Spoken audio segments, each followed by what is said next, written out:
How much danger do you think you'd be in if you came face to face with this reptile? From adders and alligators to crocs and komodos, reptiles are some of the most dangerous animals on Earth. For some, all it takes is one bite to kill you. Others may eat you alive. Today we're ranking the world's most deadliest reptiles on a tier list, using 5 categories of fang-marked fear. Might leave a scratch, threatening when angry, you're a piece of meat, dangerous and menacing, and finally, say your prayers. Komodo dragons may not have wings or the ability to flame broil their enemies like their mythological namesakes, but they still live up to their fearsome reputation. As an endangered species, you're less likely to run into them in the wild, but if you do, well, I hope you're a fast runner. They can chase you at up to 13 miles per hour. To Komodo dragons, you're a walking, talking snack, which lands them in the you're a piece of meat category. Growing up to 9 feet in length, they typically weigh over 350 pounds. As the largest lizards in the world, it's no surprise that they have huge appetites. Their venomous bite injects blood-clotting inhibitors that make you bleed out quickly. And with their curved and serrated teeth, they can tear through your flesh with ease. To make matters even worse, they've been known to carry up to 50 strains of toxic bacteria in their teeth from their last meal, so you can likely expect an infection or even septic shock. Komodos are masters of stealth and are known to ambush their prey. Even if you manage to escape their clutches, their forked tongues and a special receptor in their mouths, called the Jacobson's organ, help them to smell blood up to 5 miles away. This means that if you have open wounds or you're menstruating, you'll want to stay far away from Komodo Island. In the 34 years between 1978 and 2012, Komodo National Park recorded 24 dragon attacks, just 5 of them being fatal. So, while attacks are not common, if you find yourself face to face with the vicious Komodo dragon, here are a few things to remember if you want to survive. First things first, get out of its way. If you notice it before it can attack, you've already got a head start. If it charges or chases you, run in a zigzag pattern, as Komodos only run in a straight line. However, if the lizard does bite you, remember, time is of the essence. Fight back using anything you can find to get the Komodo dragon to open its mouth. Afterward, get medical help immediately. Your chances of survival depend on getting treatment as fast as possible.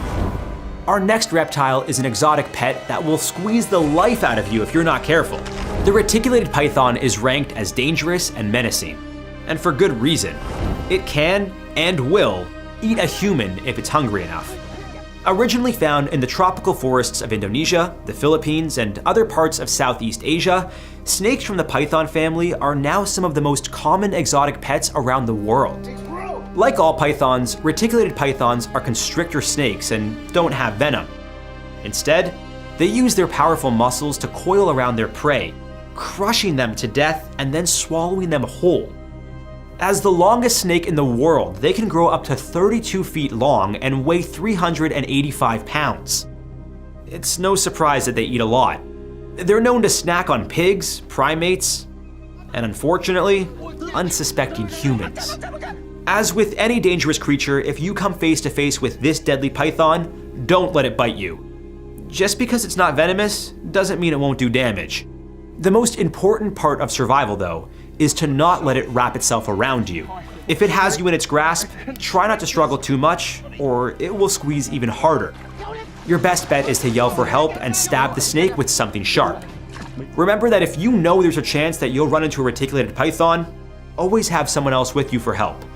Personally, I'll just stick to looking at them at the zoo, behind a thick pane of glass. This little lizard may have a scary name, but it only ranks in the might leave a scratch category. But don't be fooled. The Gila monster has the potential to leave you in the intensive care unit.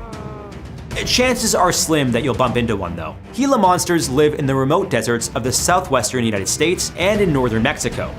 They're typically found in rocky foothills, so be careful where you hike.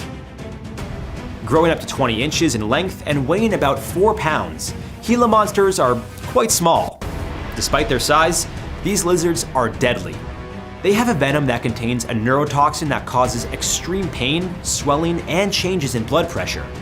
But the scariest part is that there's no anti-venom that can treat a Gila monster bite. Thankfully though, eating humans is not something these lizards are known for. They're small and shy. They'll only bite you if they feel threatened. Your best bet to survive them is to avoid them altogether. Do not try to touch one. Damn, he got me. Yeah, it's very pretty, but it'll defend itself if it thinks you're a threat. I mean, how would you feel if a giant walked over and started petting you? If a Gila monster does manage to bite you, do not try to shake it off. This will only encourage it to chomp down harder. Try setting all 4 of its legs on the ground so it feels safe. If you're lucky, it might just let go. If it won't let go of your hand, pry the jaw open. Use whatever you can to get the lizard to release you. The fertile ants is a highly venomous snake that's found in tropical forests of the Americas and Asia. Growing roughly 7 feet long and weighing 13 pounds, these are the snakes that are responsible for the majority of snake bites in the Americas. They're species of pit vipers, known for their heat-seeking pit organs found between their eyes and nostrils. This terrifying snake can be unpredictable. The best way to stay safe is to back away from it. The fertile ants will often give warning lunges to scare you away. How considerate. If you're bitten, get to a hospital as fast as you can. They are highly venomous. On average, the fertile ants will inject its victim with 105 milligrams of venom. This is a problem, because that's twice the amount of venom needed to kill you. You can expect excruciating pain, nausea, fever, and heavy bleeding. And if you don't get the anti-venom, a slow and horrible death. The good news is that these snakes are nocturnal, mostly active at night, so you have a lower chance of meeting one during the day. Still, you should be on the lookout. Our next viper, the Russell's viper, ranks in the "you're a piece of meat" category. The Russell's viper is an extremely venomous snake found mainly in India. Growing to a length of 5 feet and weighing around 11 pounds, this viper mostly feasts on small rodents. The Russell's viper earns its spot on the tier list thanks to the tens of thousands of bites recorded each year in India. It has a very potent venom that causes severe paralysis, blood loss, multi-organ failure, and you guessed it, death. Anti-venom is crucial for the treatment of these bites. So if this viper gets its fangs in you, get yourself to a hospital immediately. Pro tip, don't try to suck the venom out. That's a survival myth that only works in the movies. Sucking on it with your bacteria-filled mouth can lead to an infection, and it can cut off blood supply to the wound, causing even more damage. Like the fertilons, Russell's vipers are nocturnal, but that doesn't mean you can't accidentally step on one during the day. I recommend thick boots. The king cobra is an off-the-charts venomous snake that ranks in the say your prayers category. With the potential to grow up to 18 feet and weigh up to 20 pounds. The king cobra is the largest venomous snake and the king of this terrifying tier list. Found throughout forests, swamps, and streams in Asia, these guys love humidity and trees. With distinctive expandable hoods, they're easy to spot and come in a variety of different colors. They mostly feed on other snakes and even lesser cobras. Luckily for you, these snakes are pretty shy and don't actively try to hunt us. Most bites happen when they're startled or when people try to scare them away. Their venom is strong enough to kill 11 humans or a grown elephant. Yet, despite their dangerous reputation, king cobras are responsible for roughly only 5 deaths per year. If you stumble upon a king cobra, you'll know it's upset with you if it raises its head and expands its signature hood. If this happens, back away slowly and leave the snake alone. But if you get cornered by one, your best bet is to try to scare it off. Try to look bigger by waving your arms, making loud noises, and throw sticks or rocks at it. It will likely slither away. That said, if you come across one near their nest, which looks like a dome or a mound of leaves, you'll want to say your prayers. King cobras are very territorial and will guard their nests for 2 months or more. If you are bitten by a king cobra, do not use a tourniquet. A tourniquet will trap the venom in one area, leading to a possible amputation. Call for help immediately and get yourself to the hospital. You'll need anti-venom quickly before you're paralyzed and can't breathe. And it should go without saying, don't try to pick them up and kiss them for likes on YouTube. That would be a royal mistake. The Nile crocodile sits atop the dangerous and menacing category. Living in the fresh waters of Africa, this terrifying predator can grow up to 19 feet long and weigh around 900 pounds. With a bite force of 5,000 psi, it would crush your skull like it crushes watermelons, with ease. As an ambush predator, the Nile crocodile will lay still for hours, days, or even weeks, waiting for the perfect opportunity to pounce. It mainly eats fish. However, it will have no problem hunting anything and everything that crosses its path, including humans. If you see this crocodile, stay on land and do your best to not let it drag you into the water. Grab onto trees, boulders, or bushes. If this ruthless reptile gets a hold of you, attack its head, especially the eyes. Don't try to force the crocodile's jaws open. You can't. Instead, scream for help and get ready for the deadly death roll. The croc will likely pull you underwater and roll you around aggressively to drown you and get rid of any of your limbs that get in the way. Your best bet at this point is to attack the palatal valve behind its tongue. This will cause the water to flow into its throat, forcing it to release you. Our next fearsome reptile rhymes with baboon and could easily kill one. Gaboon vipers are very shy and elusive snakes, but just like the category says, they're very threatening when angry. Found in Central and Western Africa, they are one of the heaviest vipers, weighing around 18 pounds and growing to be 7 feet in length. While there have been no documented fatal bites from gaboons, their venom still packs quite a punch. Their 2-inch fangs inject plenty of venom into their prey. But here's the kicker. Unlike some other snake venom, the gaboon's hemotoxins can cause necrosis. And if you aren't quick to treat it, doctors may need to amputate a limb to save your life. Thankfully, like some other snakes on our list, they'll give you a warning if they're not happy with your presence. If you see a gaboon flattening its head and hissing at you, back away in the same direction you came from. And if you are bitten, get to a hospital ASAP. Hey, if you're enjoying the episode so far, make sure to like and subscribe for more deadly animal videos. The green anaconda is a fearsome beast that earns its rightful place in the "you're a piece of meat" category. Anacondas live in the shallows of rivers and creeks in South America and use their olive green coloring to blend in. They are one of the longest and largest snakes on Earth, growing up to 30 feet and weighing around 550 pounds. Anacondas don't seem to care much about the size of their prey. They're known to eat small animals like rodents and will also attack larger animals like deer, making humans fair game for hunting. But despite what you might see in the movies, there are no records of anacondas actually eating people. This snake has no venom. Instead, an anaconda uses its massive body to crush its prey to death and swallow them whole. If you are walking in an area known for anacondas, make sure to take someone else with you.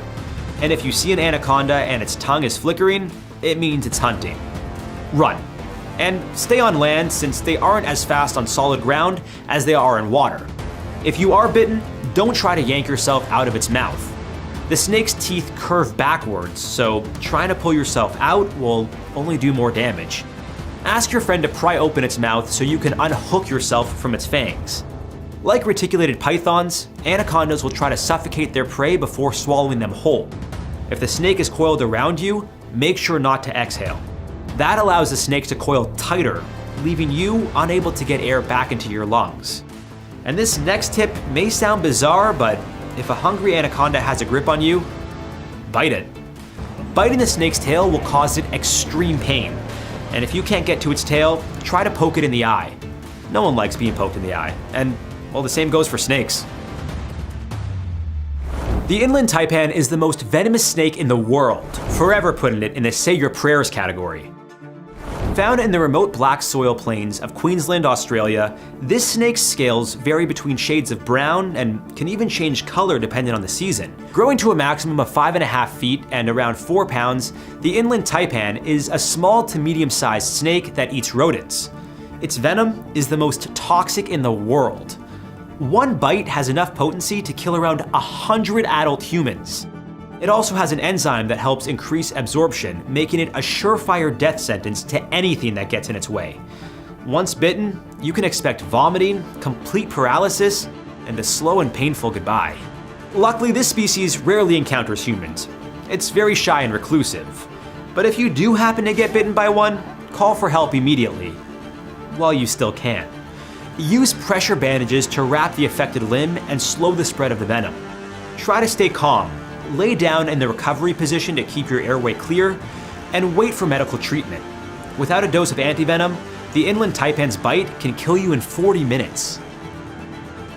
The black mamba. Let's throw this one in the dangerous and menacing category.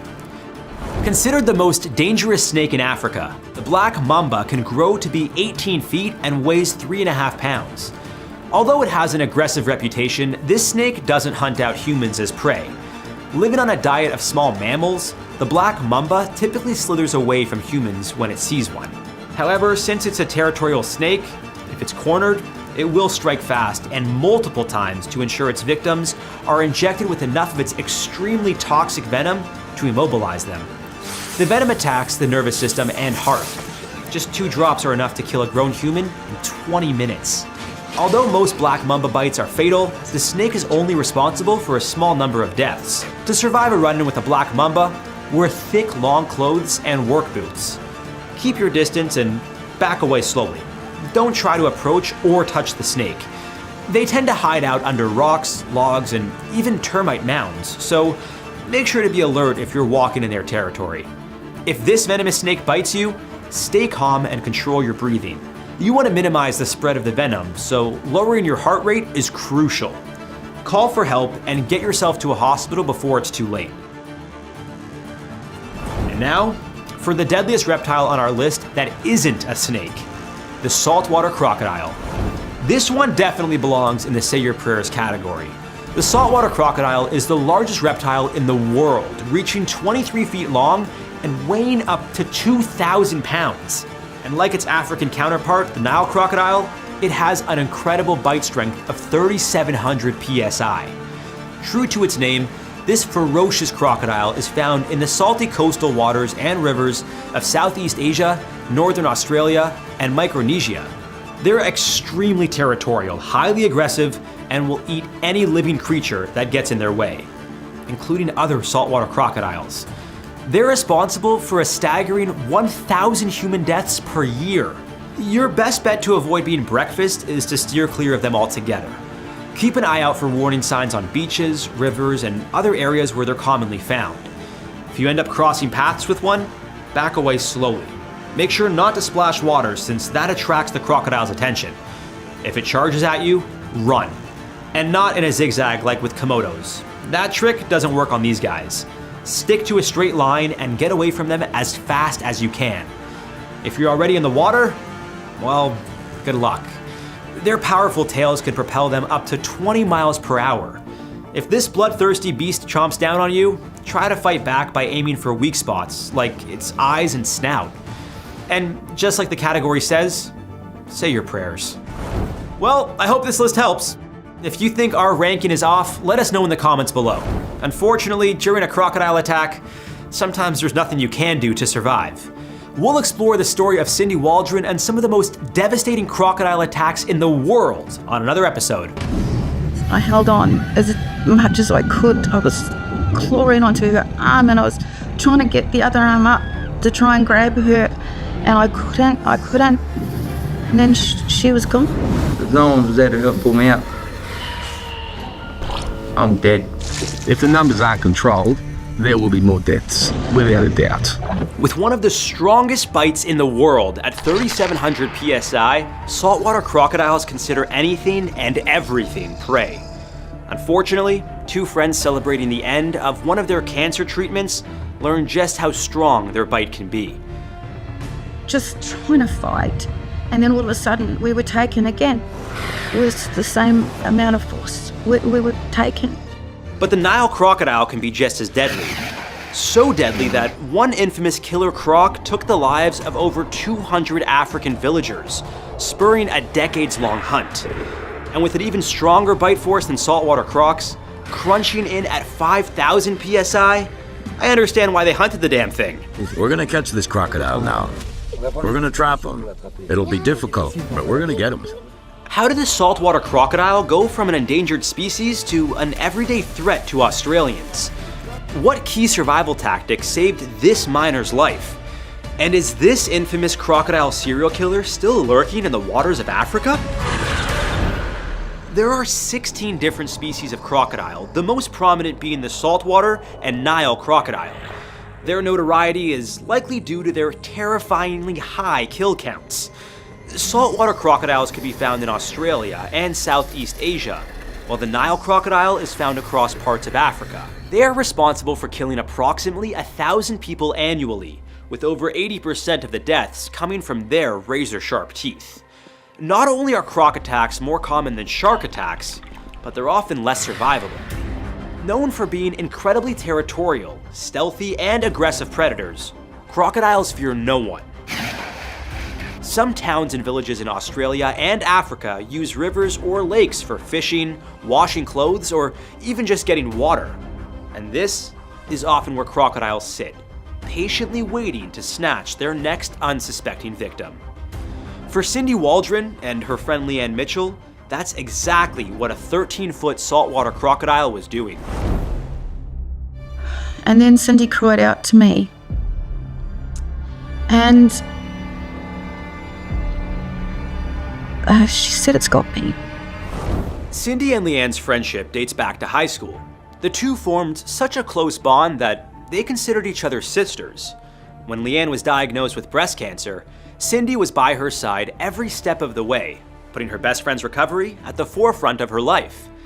After treatments and surgery, Leanne was officially in remission. Cindy and Leanne planned a trip to the Daintree rainforest off the coast of northern Queensland, Australia, to celebrate.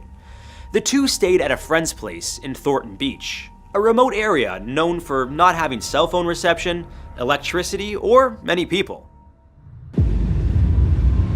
We were just so full of this joy of being together in that place, alone.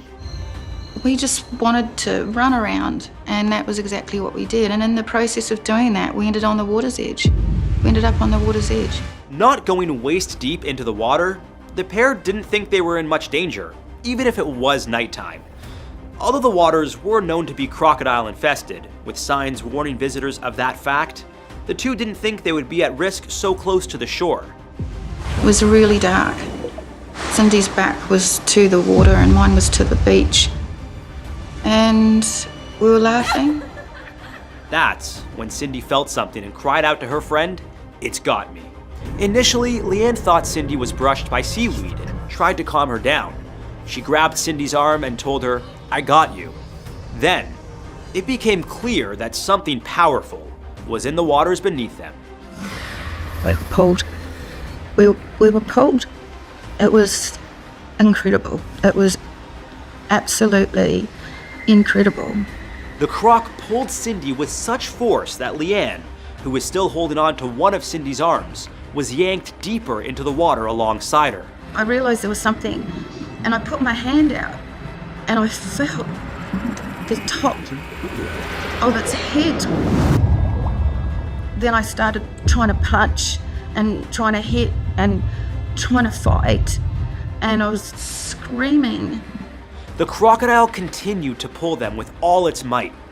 Despite Leanne's best efforts to save her friend, sadly, it was too powerful. Within seconds, Cindy was gone. Leanne bravely dove underwater to find her, but without the ability to see anything, all she could do was feel around.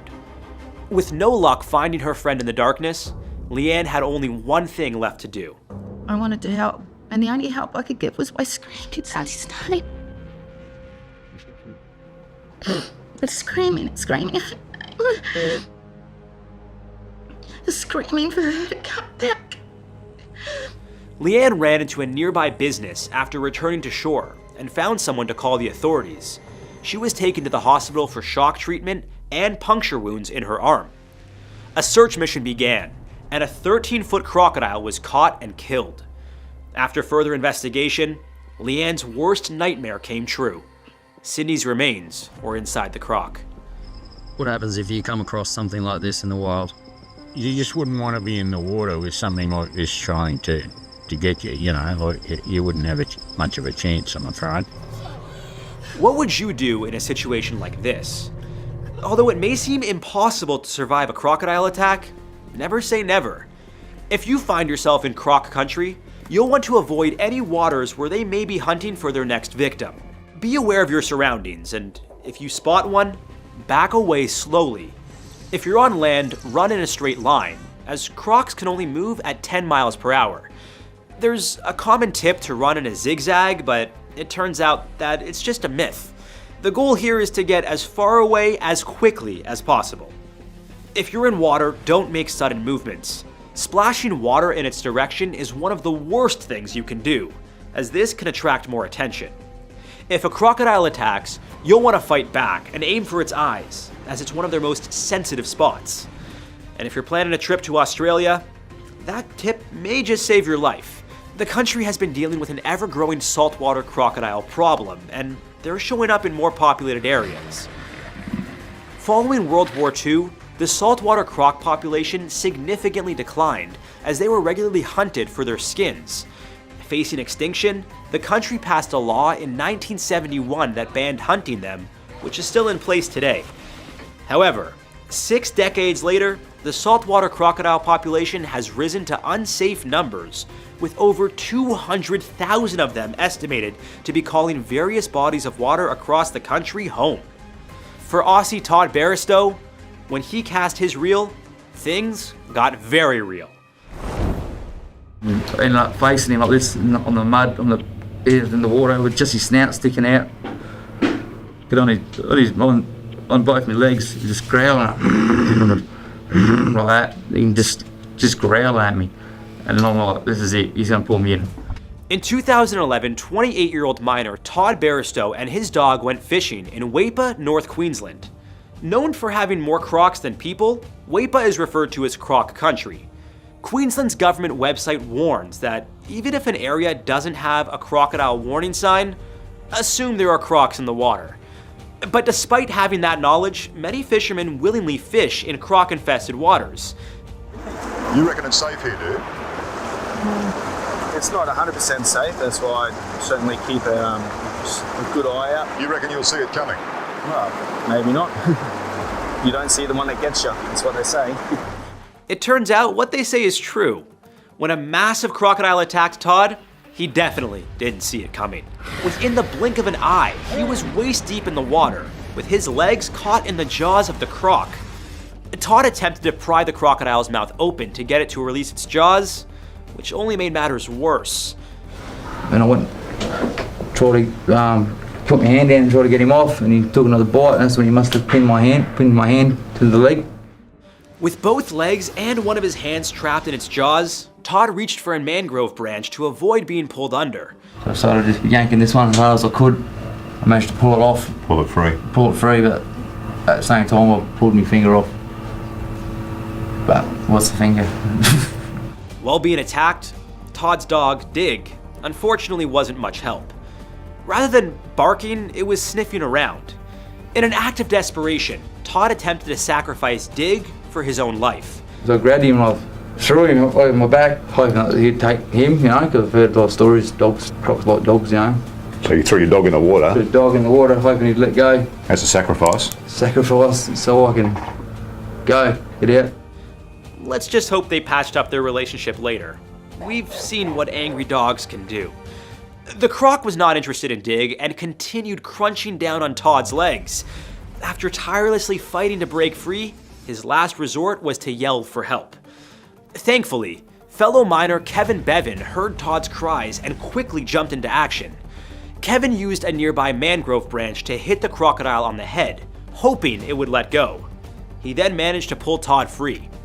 You could hear him screaming, could you? Yeah, mate, he was bellowing for his life. Bloody screaming. I ran out there and latched onto him, and he was just saying, "Don't let go of me, don't let go of me, it's got me." After a 30-minute struggle, Todd was no longer in danger of being eaten alive, but was in desperate need of medical attention. He needed to be airlifted to a nearby hospital with both his legs broken and severe puncture wounds, dislocated joints, a missing finger, and cuts to his hands. Thankfully, his injuries weren't life-threatening, and after surgeries and rehab, he was able to recover. Todd's fighting with everything he had in him is a key reason he survived. This allowed Kevin to come to his aid and ultimately rescue him. Let Todd's story remind us that when pushed to its absolute limits, the human spirit is much stronger and more resilient than we could ever imagine.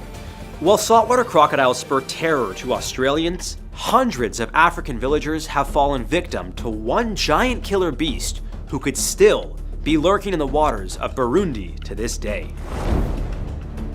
We're gonna catch this crocodile now. We're gonna trap him. It'll be difficult, but we're gonna get him. One bite from a Nile croc is enough to crush every bone in your body. It's hard for experts to be certain, but it's estimated on average, Nile crocs kill 200 people annually. Found in fresh waters, mangrove swamps, and of course the Nile Basin, run-ins with humans are more common than I'd like to admit. And let's just say it's rare for a croc to be on the losing end of those encounters. The average Nile croc is usually around 16 feet and weighs 500 pounds, but the larger ones can reach up to 20 feet and weigh over 1,600 pounds. And then there is Gustav, believed to be one of the largest and deadliest crocs across the continent. This 20-foot, 2,000-pound monstrosity is known for his terrifyingly high kill count, estimated to be around 300 people. There's the beast. Gustav can be found roaming the northeastern shores of Lake Tanganyika, and over the years, he's garnered a reputation similar to that of the Loch Ness Monster or Bigfoot. The only difference is that multiple confirmed sightings of this killer crocodile have occurred, as have numerous missions to capture it and end its killing ways. Patrice Fay, a self-taught naturalist, made it his life's mission to capture Gustav. In 2004, Patrice and a film crew documented their attempt, but unfortunately for them, the beast did not fall for their trap. In 2019, a report claimed that he had finally been killed, although there was no evidence or much concrete proof to back it up. Many think Gustav, estimated to be nearly 100 years old, is still roaming the waters, snatching up unsuspecting victims and etching his name into the history books. There is only one way to find out if he's still alive, and it won't be me going down there, so give me a shout when you do. My advice for surviving a Nile crocodile attack is the same as for surviving a saltwater crocodile attack. Avoid them at all costs. Aim for the eyes and head if you are being attacked by one. Fight back as hard as you can because these things show no mercy, often eating their prey alive. Crocs are also known for their signature death roll, a maneuver often used to rip off chunks of flesh or bones out of sockets. You can think of this as a crocodile's deadly finishing move, if this was a video game. And they're also smart enough to know that most of their prey can't breathe underwater and will intentionally drown larger targets. Now, knowing how dangerous crocs can be, I hope you'll do whatever you can to avoid croc-infested waters. Some people, however, ignore warnings often until it's too late. When it comes to crocs or any wild animal, respecting their space and knowing the dangers of your environment will significantly increase your chances of survival. Unfortunately for the Japanese soldiers fighting for Ramree Island during World War II, their knowledge, or lack thereof, ultimately ended up leading to one of the worst crocodile feeding frenzies in history. Check out our video on the gruesome tale, and remember, your next move could be the difference between life and death.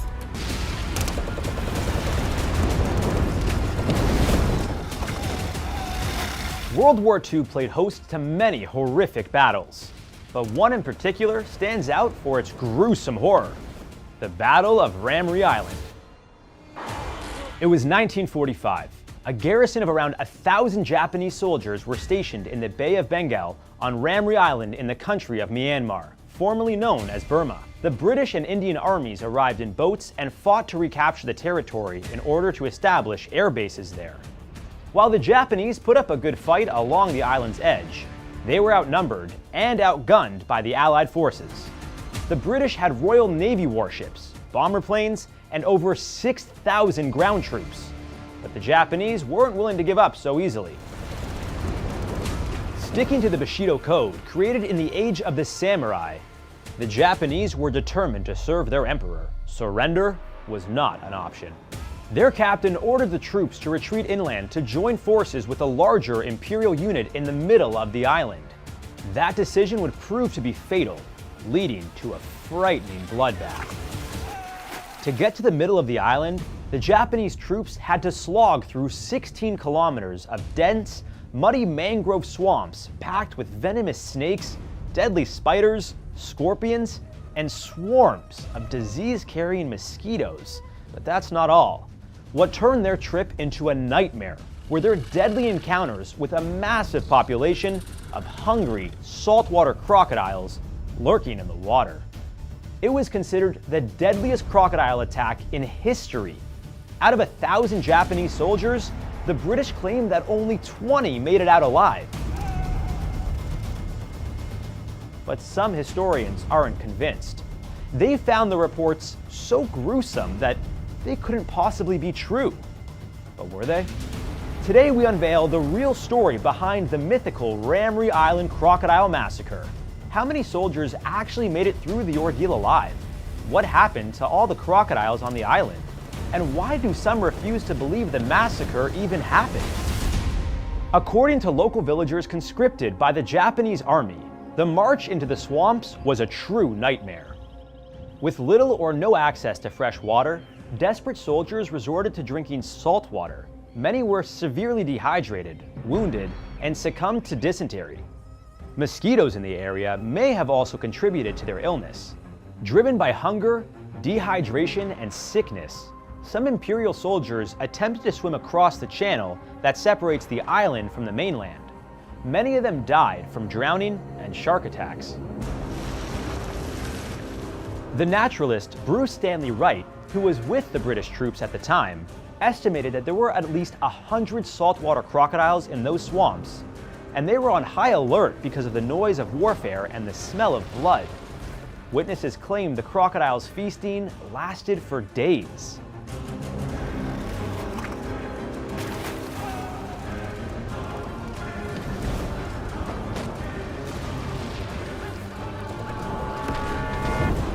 These beasts can reach lengths of up to 7 meters, weigh as much as 450 kilograms, and devour up to 25% of their body weight. A sturdy 100-kilogram human adult is a full-course meal for them. They're opportunistic predators who lurk beneath the surface of the water until prey enter their territory. They'll feed on just about anything that moves, from a hefty water buffalo to a shark, or unfortunately, unsuspecting humans. On average, crocodiles kill around 1,000 humans a year. So a group of sick, desperate, and exhausted soldiers would be an easy meal for them. These predators are particularly active at night, so the most gruesome episodes of the massacre went down in the dark. Fleeing from British gunfire, the Japanese stumbled into ponds, trudging slowly in the mud. One by one, they began getting picked off by the merciless crocs. According to Bruce Stanley Wright, he recalls one night as the absolute worst of them. He wrote that the scattered rifle shots in the pitch-black swamp, punctured by the screams of the wounded men, crushed in the jaws of huge reptiles, and the blurred worrying sound of spitting crocodiles made a cacophony of hell that has rarely been duplicated on Earth. According to his report, only 20 Japanese men were captured after the nightmarish massacre, leading historians to believe that nearly the entire garrison met their end in the jaws of the reptiles. But some researchers have proven otherwise. In 2001, herpetologist Stephen Platt and a research team combed through military reports and interviewed islanders who witnessed the events. Local villagers claimed that 10 to 15 Japanese soldiers might have been killed by crocs as they tried to swim the channel, but it's more likely they were killed by naval patrols and sharks. They published an article detailing the well-documented deaths of nearly the entire garrison. British gunfire, starvation, disease, sharks, and spiders were all in the mix. Platt concluded that crocodile attacks, while present, were not the main cause of death. In 2016, a National Geographic investigation dug into military reports from the Burma operation. they discovered that almost 400 Japanese soldiers managed to escape the swamps and make it to the mainland, and the 20 survivors mentioned by Wright were only those captured by his unit. It's hard to say for sure whether crocodiles were responsible for the deaths of the other missing Japanese troops, but the survivors did tell of the horrors of the swamps. Conflicting reports suggest that most of the Japanese soldiers drowned or were shot at, and then their corpses were scavenged by crocodiles. Saltwater crocodiles aren't known for large-scale feeding frenzies like sharks are. Some claim that there were thousands of crocs living on the island, but that's doubtful considering the lack of food sources. While the number of crocs might have been in the hundreds at the time, these days, there are only a few scattered specimens left on the island. Their numbers were decimated in the 1960s by poachers. It's believed that only a small fraction of the Japanese soldiers actually fell victim to crocodiles. There's no mention in any official military report of a crocodile massacre. And that naturalist we mentioned, Bruce S. Wright, who supposedly heard screams in the night, well, he wasn't even at the site of the battle. He heard the story from British boat crews patrolling the island. Regardless, you definitely don't want to come face to face with one of these beasts in the water. Steer clear of areas they're known to lurk. And if you happen to fall off your boat and into the water, try to get back on board quickly and calmly. Splashing around will only attract them. Even experts like the legendary crocodile hunter Steve Irwin have fallen victim to wildlife in the blink of an eye. Want to know how this conservation icon met his end doing what he loved most? Her strike is incredibly fast and devastatingly accurate. The inland taipan is the most venomous snake in the world. Just one bite from what some people ominously refer to as the fierce snake contains enough venom to kill 100 adults. The good news is that human attacks are rare, given the snake's remote habitat. However, attacks have happened, and to no surprise, the consequences have been severe. A love affair turned nightmare when Nathan Kedkudi was bitten by his new pet, the deadly inland taipan. Handling snakes for a living will certainly increase your chances of being bitten by one, and Nathan was no exception. But that doesn't mean the average person can't fall victim to the inland taipan. This was the case for a 17-year-old who decided to keep the venomous snake as a pet. Not a good idea. He took himself to Kurri Kurri Hospital, along with what is believed to be his pet snake. He needs to take out a lottery ticket. He is extremely lucky to still be alive. With only half an hour to administer anti-venom after you've been bitten, you'll need to act fast. And with a chance of being paralyzed well before that, if you happen to be alone when you're attacked, well, let's just say you need a miracle to survive. Why do the inland taipan's scales change color depending on the season? Why do they behave so differently from coastal taipans?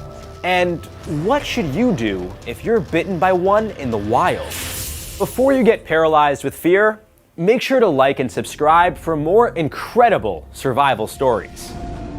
Found in Central East Australia, the inland taipan averages just under 6 feet in length, but some have reached over 8 feet. But what it lacks in size compared to other snakes, it certainly makes up for with its potent venom. The inland taipan mainly hunts long-haired rats, which live in the dry, remote outback. But they've also been known to go after other rodents and warm-blooded mammals. Most snakes will corner their prey, attack once, and quickly retreat. But the inland taipan is a rare exception. It will attack multiple times in quick succession, injecting more venom with each bite to ensure that its meal is paralyzed quickly. With fangs ranging between 3.5 and 6.2 millimeters, you would certainly know if you were bitten by one of these guys. And if the initial bite doesn't catch your attention, you can guarantee the venom will. We'll discuss what to do if you're bitten, but first, you should know when these snakes are most active. To avoid the harsh, dry heat the Australian outback is known for, the inland taipan will usually hunt in the early morning before sunrise, During the day, they tend to retreat to cooler spaces below the surface, often in the tiny burrows home to mice and other prey. So try not to step on any small holes out there. Their scales also help them regulate their temperature by changing color. This happens seasonally. In the winter, the inland taipan appears darker to absorb more heat. In the summer, they adopt a lighter, more pale color to help them cool off. But at one point, no matter their color, they were almost invisible to the scientific community. Here at How to Survive, we're all about survival, even when it comes to surviving the tough demands of being a video creator. Thankfully, you have InVideo AI as your perfect co-pilot and personal sidekick. And now with InVideo AI's version 3, they've introduced the ability to create stunning videos, putting you in the director's seat in the most seamless, intuitive way possible, no matter what skill level you are at. And I'm not just talking about short clips like what Sora, Pika, and Runway do. With just a simple text prompt, you could generate entire videos with scripts and voiceovers. It removes all friction and makes the process so intuitive and fluid that it disappears, letting users focus entirely on their vision and their idea. So I nerded out and asked it to make a Lego mashup of Breaking Bad, and the results blew me away. Today, class, we're going to learn about chemistry. Yo, Mr. White. This is amazing. You can also edit anything you like adding your own voice. From short films and product videos to educational content, the possibilities with InVideo AI are truly endless. You can try InVideo AI for free, but if you want to use its generative capabilities, I highly recommend that you go for the generative plan, which starts at $96 a month and gives you 15 generative minutes. If you're already an InVideo user, you can simply go to the add-on section and buy generative seconds. Now back to the show. The first mention of the species was by Irish zoologist Frederick McCoy in 1879, followed in 1882 by the Scottish-Australian naturalist William John Maclay. But for 90 years, there were no more reports or sightings of the inland taipan. Many wondered if it had gone extinct. That was until 1972, when two brave herpetologists, Jeanette Kovacevic and Charles Tanner, rediscovered it. Thankfully, it was a dead one. This long lapse of reports could be due to the inland taipan's shy and elusive nature, and possibly because of the extremely desolate habitat where they live, which doesn't see a lot of human activity. This is also likely why there have been no reported fatalities as a result of inland taipan encounters. But never say never. The same can't be said for their neighbors, the coastal taipan. They've not only killed humans, but are much more aggressive, bold, and of course, highly venomous. In 2016, a 77-year-old Queensland man was viciously attacked out of the blue by a coastal taipan in his living room. After noticing the snake, he tried to fight it off with a shovel. The snake, feeling threatened, fought back and bit the man, causing him to go into cardiac arrest. Although paramedics were able to revive him, he unfortunately died after spending 6 days in the hospital. He was the second city resident to be killed by a coastal taipan that year.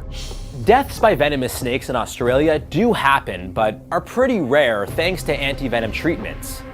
But this wasn't always the case. You Aussies out there can count your lucky stars because of an amateur herpetologist, Kevin Budden.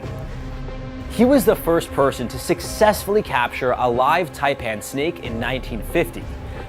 Sadly, he was bitten in the process and died the day after.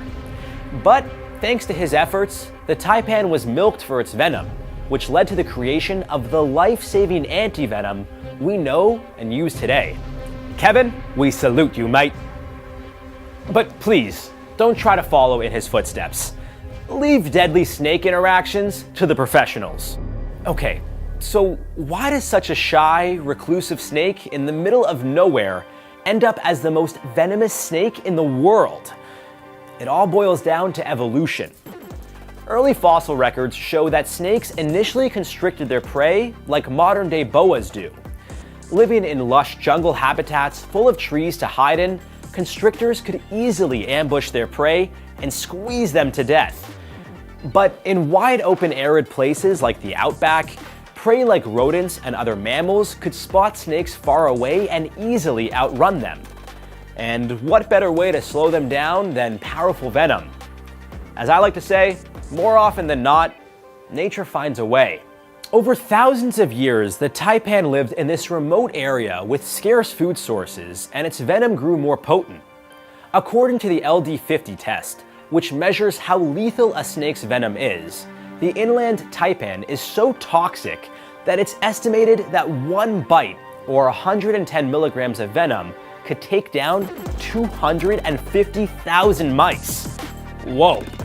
Who needs pest control when you've got these guys, am I right?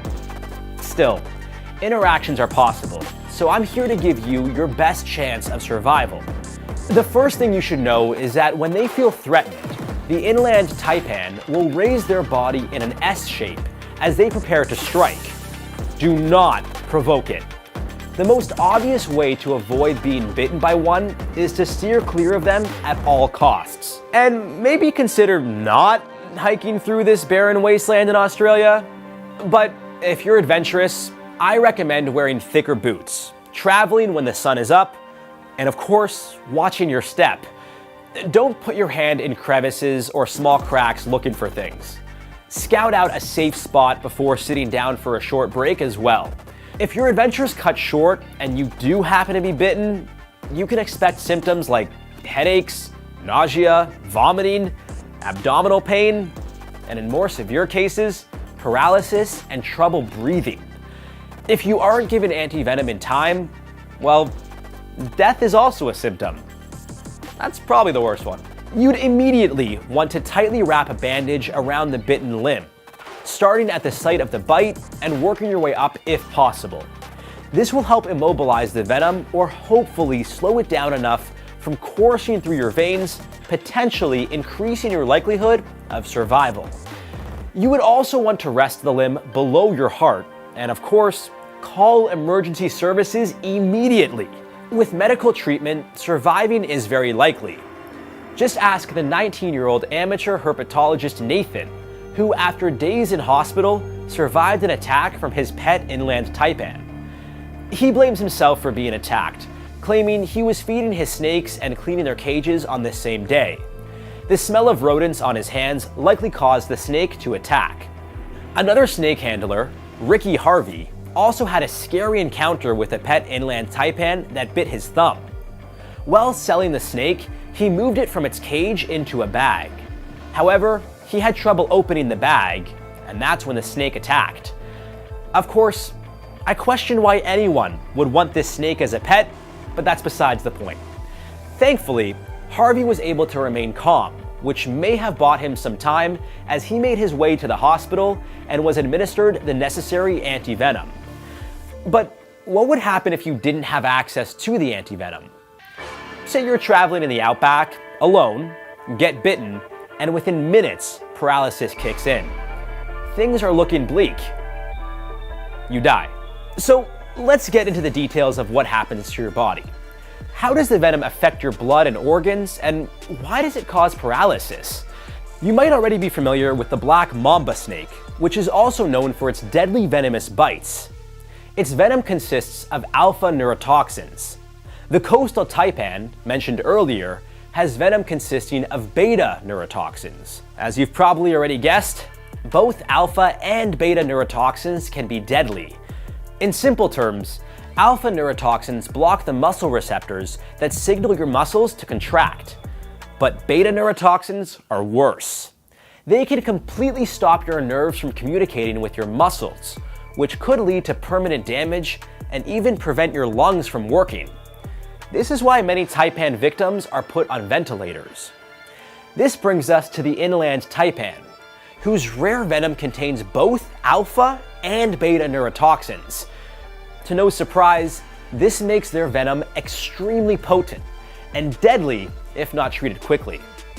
It also contains a chemical that speeds up the absorption of venom into your bloodstream, which is why it's a race against the clock to get the antivenom in time. Except, that's not all. Their bite can also cause your body to stop clotting blood, which may lead to internal and external bleeding, specifically at the site of the bite. The venom can also directly affect your kidneys and damage muscle tissue, thanks to the myotoxins released. Even if you're fortunate enough to get administered antivenom in time, you may still have substantial issues in the future to deal with. Long-term problems can include nerve damage and paralysis, as well as muscle weakness. So even surviving the initial attack may not be the end of your troubles. But with all the bad that can come from the inland taipan's venom, there has also been some good, believe it or not. Medical professionals have discovered that a blood-clotting protein in taipan venom can potentially be used to stop bleeding during vascular and major trauma surgery. Another research team has been working on recreating taipan venom glands to produce artificial venom, which could be used for antivenom treatments. Far safer than finding inland taipans in the wild, am I right? Woo! By tweaking certain chemical components of this lab-made venom, they hope to create more effective types of antivenom.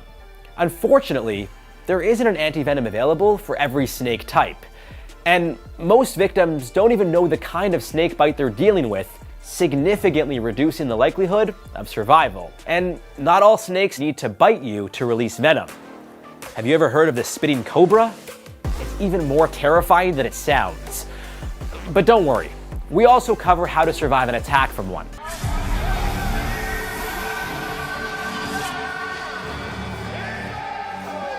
Out of the many ways people show devotion to their religion, snake preaching is one of the stranger ones. It also happens to be one of the deadliest. Cody Coote says he was cleaning snake cages Monday when he was bitten by a 6-foot rattlesnake. The practice dates back to the early 20th century in American Christianity, mostly observed by isolated churches in the Appalachian region, and still continues to this day, despite the risks. To no surprise, people have died attending these services, and many more have dealt with nasty snake bites but survived. For Jamie Coots, it was a family tradition he was proud to uphold. Over 22 years, he was bitten at least 8 times, refusing any medical help or antivenom following each incident. He strongly believed it was the power of faith that healed him. But when he was bitten a 9th time, it would prove to be his final sermon. Pastor is dead from a poisonous snake bite. Police say Coots refused medical treatment for the bite at his home on Saturday night. Snake preaching isn't the only potentially deadly occupation involving snakes. Snake charmers, amateur snake catchers, and stunt performers have all fallen victim to the serpent's wrath. And let me tell you, dying from a snake bite can be excruciatingly painful. Consider this video as a warning, so before you slither into this episode, viewer discretion is advised. Was Jamie Coots responsible for the murder of one of his churchgoers? How does snake charming really work? And how did a snake rescuer save his own life after being bitten? Dating back to the early 1900s, snake handling gained popularity when George Hensley, a minister, started touring the southern United States. He'd bring with him the words of God and venomous snakes. Those who believe in the ideologies behind snake handling often refer to the Bible, specifically the Gospel of Mark, chapter 16, verses 17 and 18. They shall take up serpents, and if they drink any deadly thing, it shall not hurt them. They shall lay hands on the sick, and they shall recover. Churchgoers who practice this faith believe that if they are bitten or infected by deadly venom, the power of prayer will heal them. A belief that Jamie Coots would take to his grave. I believe that when it's my time to go, there ain't a doctor in this world can keep me here. Growing up around venomous snakes, Jamie Coots understood that a single bite could kill him, but didn't fear the possibility. In his mind, either God would save him, or it would be his time to go. As a third-generation serpent handler, Jamie followed in the footsteps of his father and grandfather before him. In 1978, his granddad, Tommy Coots, founded the church that he and his father preached in, the Full Gospel Tabernacle in Jesus' Name. Located in Middlesboro, Kentucky, it's just one of an estimated 125 snake-handling congregations in the Appalachia region. Prior to his death, Jamie led the congregation weekly, often holding snakes high in the air while singing, dancing, and speaking with fellow believers. And let's just say the snakes weren't big fans of this. Jamie would often be left with bite marks. His skin would change color and blister, A rattlesnake bit me here, rattlesnake here. Before his killing blow, the worst Jamie had to deal with was the loss of his middle finger. This happened when a rattlesnake bit him during a sermon. Before he knew it, his arm slowly turned purple, and eventually, the venom coursing through his veins faded. But it was still strong enough for Jamie to lose half of his finger. It was the most pain I guess I've ever felt in my life during the time that it was rotting, and I knew something was going on. I just didn't know what for the first month. That much of the bone was exposed before it broke off. That's nasty. Of course, given his profession, it was only a matter of time before he ran into legal troubles. Due to the dangers associated with snake preaching, it's against the law in most states. On top of that, many of the snakes in Jamie's possession were not only dangerous, but illegal to own. In 2008, Jamie was arrested and charged with buying, selling, and possessing illegal reptiles. In total, 60 snakes were confiscated from his home, including 42 copperheads, 11 timber rattlesnakes, 3 cottonmouth water moccasins, 2 cobras, a western diamondback rattlesnake, and a puff adder. That's quite a collection. In 2013, Jamie would again run into legal trouble, this time for crossing into Tennessee with venomous snakes while driving back to Kentucky. Although he had legally bought the snakes in Alabama and had the receipt to prove it, the lawmakers in Tennessee didn't seem to care. After a month in court, Jamie pleaded guilty to a misdemeanor charge and forfeited his snakes. He was given a year of unsupervised probation, but was inspired to raise awareness for his beliefs. In October 2013, he published an article in the Wall Street Journal calling for snake handling to be protected under the religious freedom provisions of the US Constitution. That same year, National Geographic aired the series Snake Salvation, which starred Jamie and documented his way of life. This included how he ran his congregation, and even followed Jamie and his fellow worshippers on their amateur snake catching expeditions.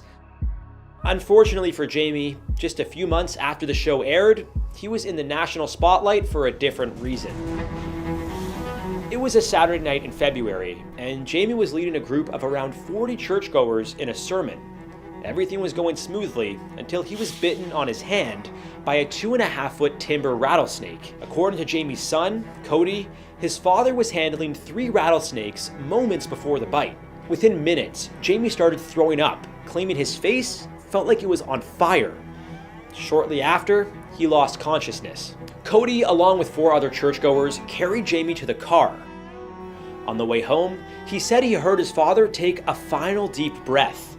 Once they reached their house, he was brought into the living room and placed on a recliner. Shortly after, paramedics arrived, but Jamie's wife, Linda, signed a form declining medical intervention. Although the paramedics urged the family to take Jamie to the hospital, they knew he would have opposed the idea. Cody explained it was against his religious beliefs. He always told me, you get bit, you either die at home or God brings you through. Jamie never regained consciousness after leaving the church, and at 10:16 p.m. on February 16, 2014, a deputy coroner officially pronounced the pastor dead. Even though Cody saw his father die right before his eyes, he decided to continue the family's legacy by becoming the church's new pastor.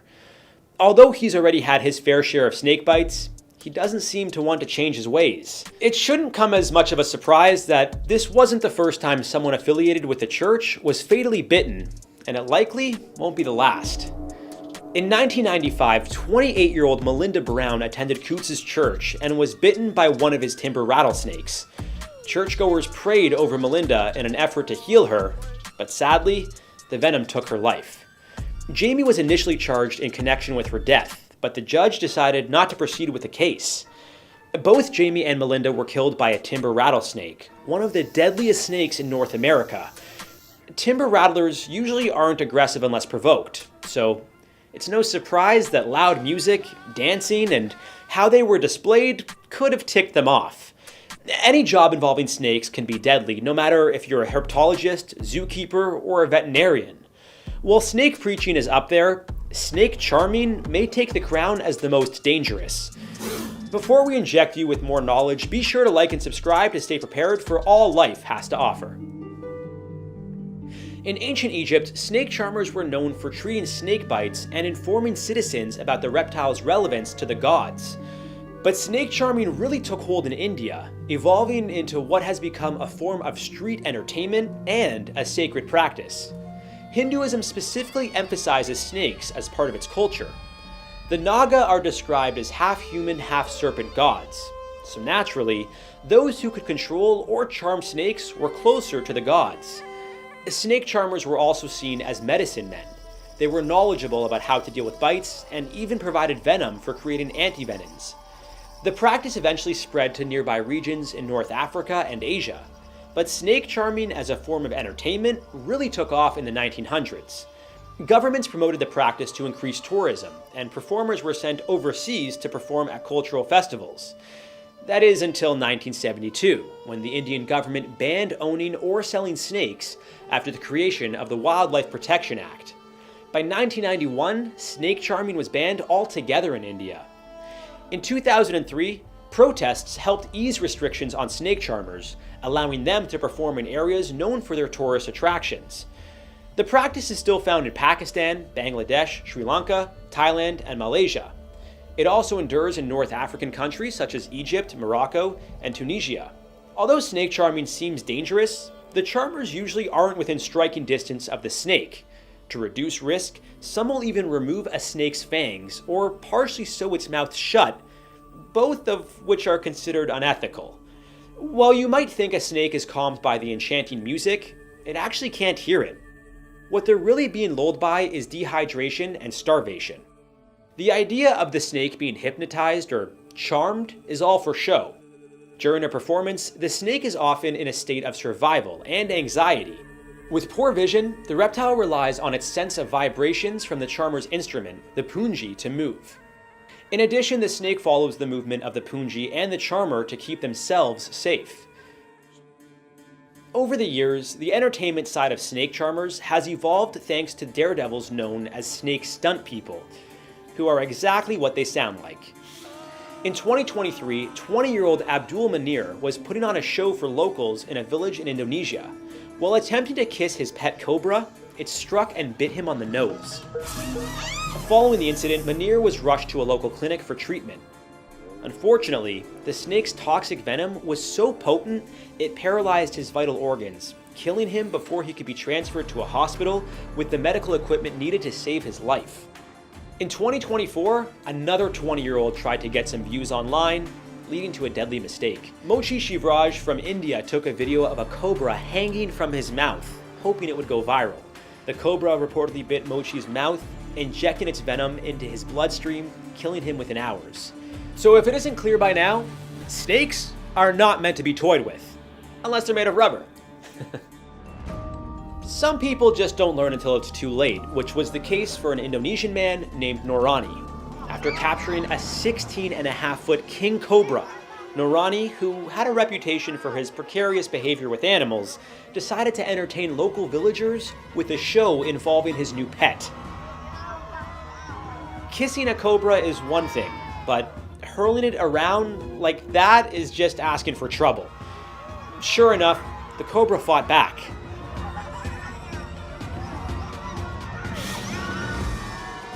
Thinking that the show must go on, Norani pulled the snake off his arm and continued as if he wasn't possibly just injected with deadly venom. While smiling, he then started tapping the snake on the head as a form of punishment for its unruly behavior.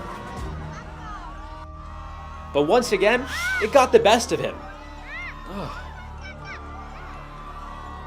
Norani played off the attack again and thrashed the giant reptile while local villagers kept their distance. Later that evening, the showman started to feel ill and went to a local hospital where he was given an anti-venom. Unfortunately for him, it was already too late. Not all those who work with snakes do it for the thrill. Some are simply trying to help their community. Like Jeremy Brooks, who is trying to remove one of Australia's most venomous snakes, an eastern brown snake, from a childcare centre. Not a licensed snake catcher, he's been called by a relative and asked to help remove the snake from this childcare centre near Townsville. The eastern brown is the second most venomous snake in the world. and the capture went very wrong. Unfortunately, in this case, Jeremy Brooks lost his life after being bitten by the snake 3 times. Instead of going to the hospital, Jeremy had his wife treat his wounds. Shortly after, he went into cardiac arrest and died. As tragic as this is, even those who catch snakes professionally still run a tremendous risk. Of course, there are tools and techniques to keep safe while removing snakes, especially venomous ones. Most will wear thick gloves, protective clothing, and use tools like grabbers or hooks. Others who feel comfortable enough may try catching them with their bare hands. And if you work in the industry long enough, you're guaranteed to have the scars to show it.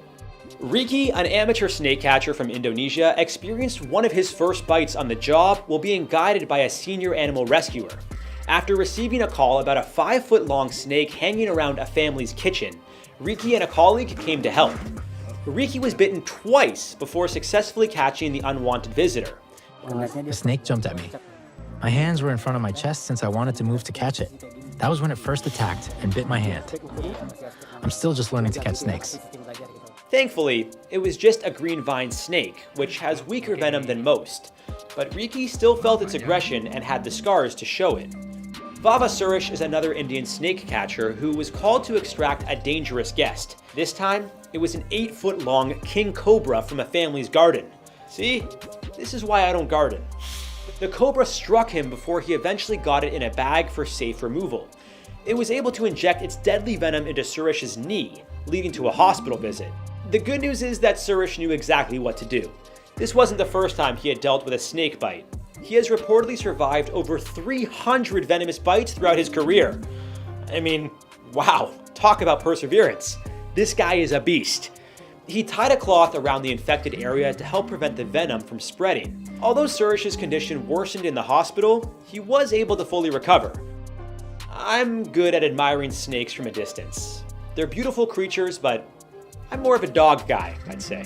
But you may not always see a snake before it's too late, especially for those living in Asia, where venomous snakes like cobras, kraits, and pit vipers run rampant. From a friend's barbecue to your office, and even laying in bed while trying to catch some sleep. Ugh. Okay, time to cancel my Airbnb in Thailand. So if you're heading into snake country, be sure to educate yourself about all the deadly varieties you might encounter. Even if they look tiny and harmless, like this krait, don't underestimate the terrifying power of their venom. Trust me, this guy learned the hard way. We did a video ranking some of the deadliest snakes in the world, so check that out. It could be the difference between life and death.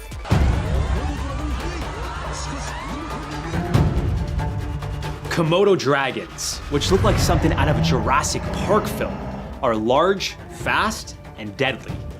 There have been 24 total attacks on humans, 5 of them being fatal, but even those who survived to tell the tale were left with some seriously nasty wounds. With their curved teeth, venomous bites, sharp claws, and powerful neck muscles, Komodo dragons are known to tear pieces of flesh off their victims and each other. They're cannibals.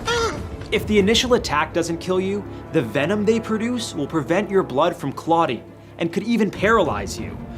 In other words, if you're not treated in time, death is almost guaranteed. That is exactly what happened to an Indonesian fisherman, Muhammad Anwar, who in 2009 docked at Komodo Island for a quick snack of apples. Fortunately for him, one small mistake led to what many believe was an excruciating death at the hands of 2 hungry Komodo dragons. A witness of the incident later told authorities that Anwar was bleeding all over his body. With less than 3,500 Komodo dragons in the wild, it's rare for the endangered species to attack humans. But rangers working on Komodo Island have recently seen an increase. Tourists, children, and even rangers have all fallen victim to attacks. But it's not only on Komodo Island where these incidents occur. Has a Komodo dragon ever swallowed a human whole? How long could you survive after one of their venomous bites? And are they really cannibals?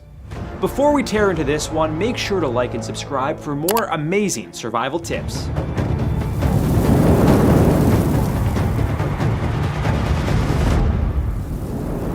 On average, Komodo dragons weigh 155 pounds on an empty stomach, but the heaviest ever recorded came in at 366 pounds.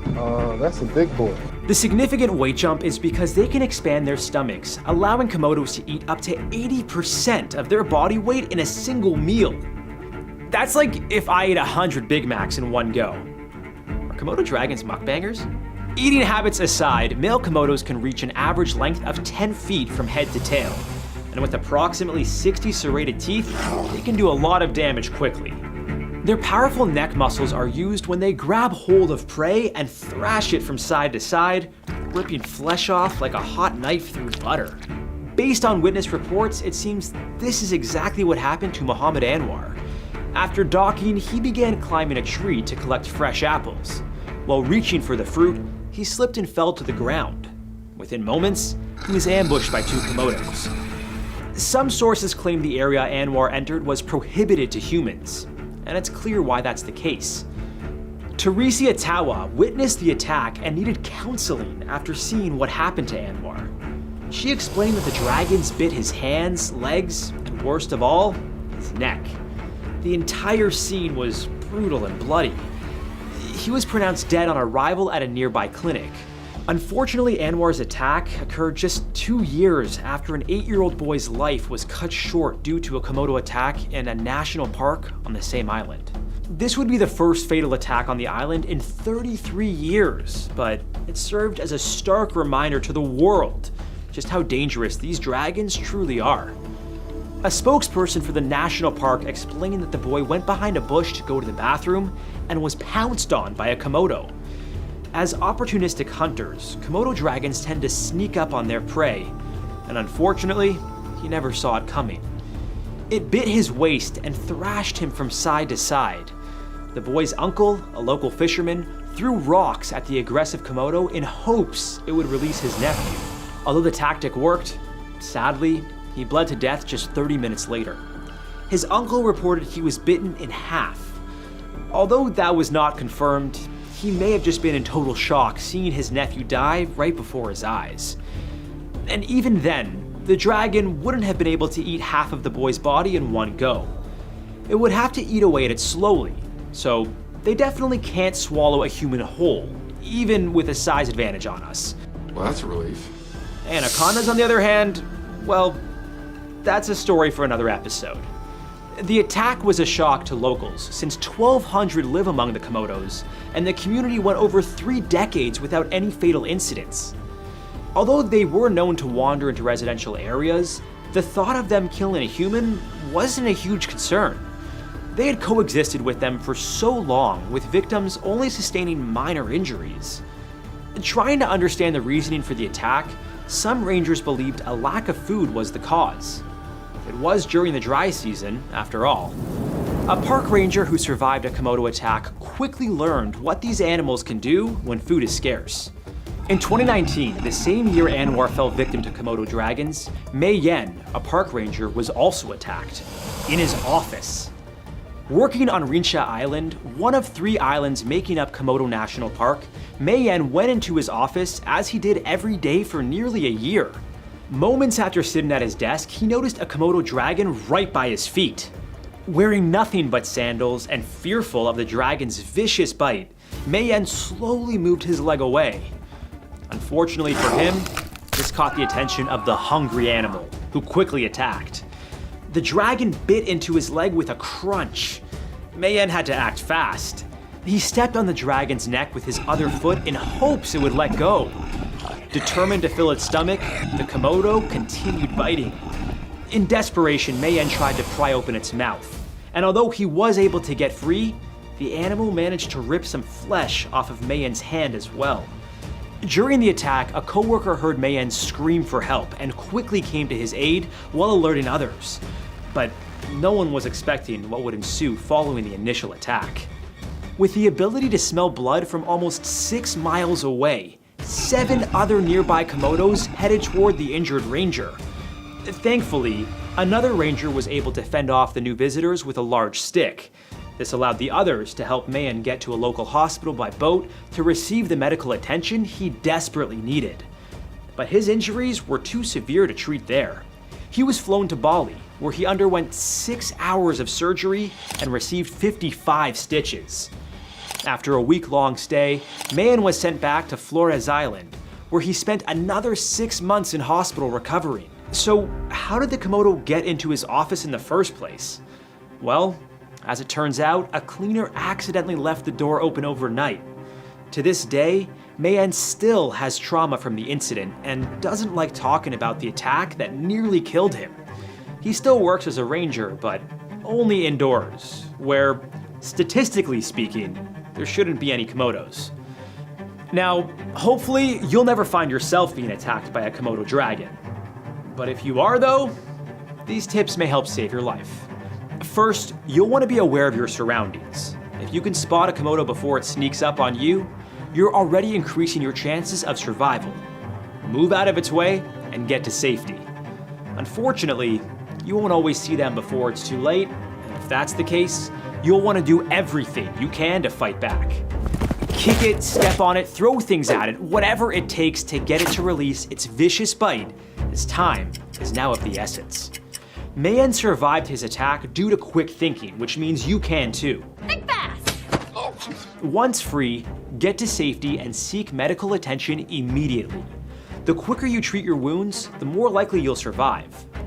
Although some sources claim that a Komodo's teeth can carry dozens of different types of bacteria, which could lead to sepsis, this theory has been debunked in a journal by the National Academy of Sciences. Their venom, which is released from glands in their lower jaw, will inject toxic proteins into your system. These proteins will lower your blood pressure and prevent your blood from clotting. It can also cause muscle paralysis, hypothermia, and shock if not treated in time. So, with all that being said, immediate medical attention is your best bet if you'd like to survive a Komodo attack. And the scary part? Komodo dragons are known to track down wounded prey. If that happens to you, they'll keep biting you until you're no longer moving. So the odds truly aren't in your favor. Given their ability to run up to 16 miles per hour, you'll want to move fast, if you can at all, before others come to join the feast. With a carnivorous diet consisting of everything from mice to buffalo, they're even known for feasting on their own babies if they're hungry enough. Yeah, thank goodness my parents aren't cannibals. If you haven't learned it by now, stay away from these beasts when they're hungry. The good news is, encountering a Komodo dragon isn't always necessarily a death sentence. Just ask the 5 scuba divers who found themselves stranded on an island with them. In 2008, a group of adventurous tourists were swept up by the strong currents of the Flores region while out for a dive. After surviving shark-infested waters for 12 hours, they found their way onto Rincha Island, nearly 25 miles from where they started. Tired, hungry, and dehydrated, the group thought they were on a deserted island and started scavenging for food. Little did they know, they had washed up on one of the world's only natural habitats for Komodo dragons. We got lucky. It's believed approximately 1,300 dragons live on the island, and it was only a matter of time before one spotted the newcomers. And let's just say it wasn't the warmest of welcomes. A Komodo immediately tried to attack one of the divers, Helena, with the group doing whatever they could to fend it off. She swung her diving belt at the aggressive reptile and, sure enough, it bit a chunk out of it. Helena later explained how it was trying to bite at her feet and attempted to attack 3 times before it finally fled, likely because the other members of the group were throwing rocks at its head. Thankfully, the divers survived 2 days and nights by eating raw shellfish, all while signaling for help. It was their orange emergency float that caught the eye of the rescue crew looking for them. They were all taken to a hospital on Flores Island and treated for dehydration and minor cuts, and celebrated their brush with death at a local bar. Yeah, I'd probably want a nice refreshing cocktail or two after that ordeal. While most of these attacks happened at Komodo National Park, there are over 50 zoos worldwide that keep Komodos in captivity, and one of them in Hollywood became famous for the wrong reasons. In 2001, while on a private tour of Hollywood's Los Angeles Zoo with his then wife, actress Sharon Stone, Phil Bronstein was happily taking photos of the animals. Good old Uncle Phil. But it was the Komodo dragon that particularly caught his attention. After being invited into the reptile's cage, a common occurrence for VIP guests, the zookeeper advised Phil to remove his white shoes and socks to prevent the dragon from mistaking them for a white rat, which was part of its diet. Wow, okay. That's a red flag if I've ever heard one. As Bronstein moved in to snap a pic with the captive lizard, it lunged at his foot and nearly bit his big toe. There are conflicting reports as to how Bronstein got out. He claims he had to pry open the dragon's mouth and escape through the feeding door while the zookeeper distracted it. Yeah, right. Regardless of how Bronstein managed to escape, he had to undergo surgery on his foot to reattach severed tendons and rebuild his big toe. Despite his injuries, he chose not to press charges against the zoo. I'm also happy to report that the Komodo was okay following the incident. Maybe this should be a lesson for all not to get too close to wild animals, even those in captivity. There are less than 3,500 Komodo dragons alive, mainly due to habitat loss, climate change, and poaching. Unfortunately, locals on Flores Island have been known to burn the dragon's natural habitat to make room for land developments. And poachers regularly hunt the world's largest lizard for profit. Poaching has become a serious problem for the Komodo dragon population, with merchants selling them for between $3,500 and $35,000, depending on their size and whether they're dead or alive. While tourism does help sustain Komodo National Park, it is also seen as an issue. Tourists are known to feed the wild reptiles, which can disrupt their mating behavior. Don't do that. Even though females can give birth without the need of their male counterparts, thanks to a process called parthenogenesis, this only allows them to give birth to males, and this can hinder their population. Rising sea levels and habitat destruction to make way for agriculture are expected to reduce their natural habitat by 30% over the next 45 years. And these guys, as scary as they are, play a significant role in our ecosystem. As apex predators, they keep things in check and ensure that everything from buffalo to rodents don't overpopulate. They also eat carcasses, which can help reduce the spread of disease. So if you spot a Komodo in the wild, just let it be. Odds are it can do some serious damage to you, but their bites are nothing compared to an alligator. Just ask Florida resident Juan Carlos Laverde, who barely survived a gator attack while out for a swim. How much danger do you think you'd be in if this snake bit you? Most of us have no idea. On one hand, its bite might just leave us with a simple flesh wound. Or we could be dead in a matter of minutes. Today, we're ranking some of the deadliest snake species in the world, separating them on a tier list.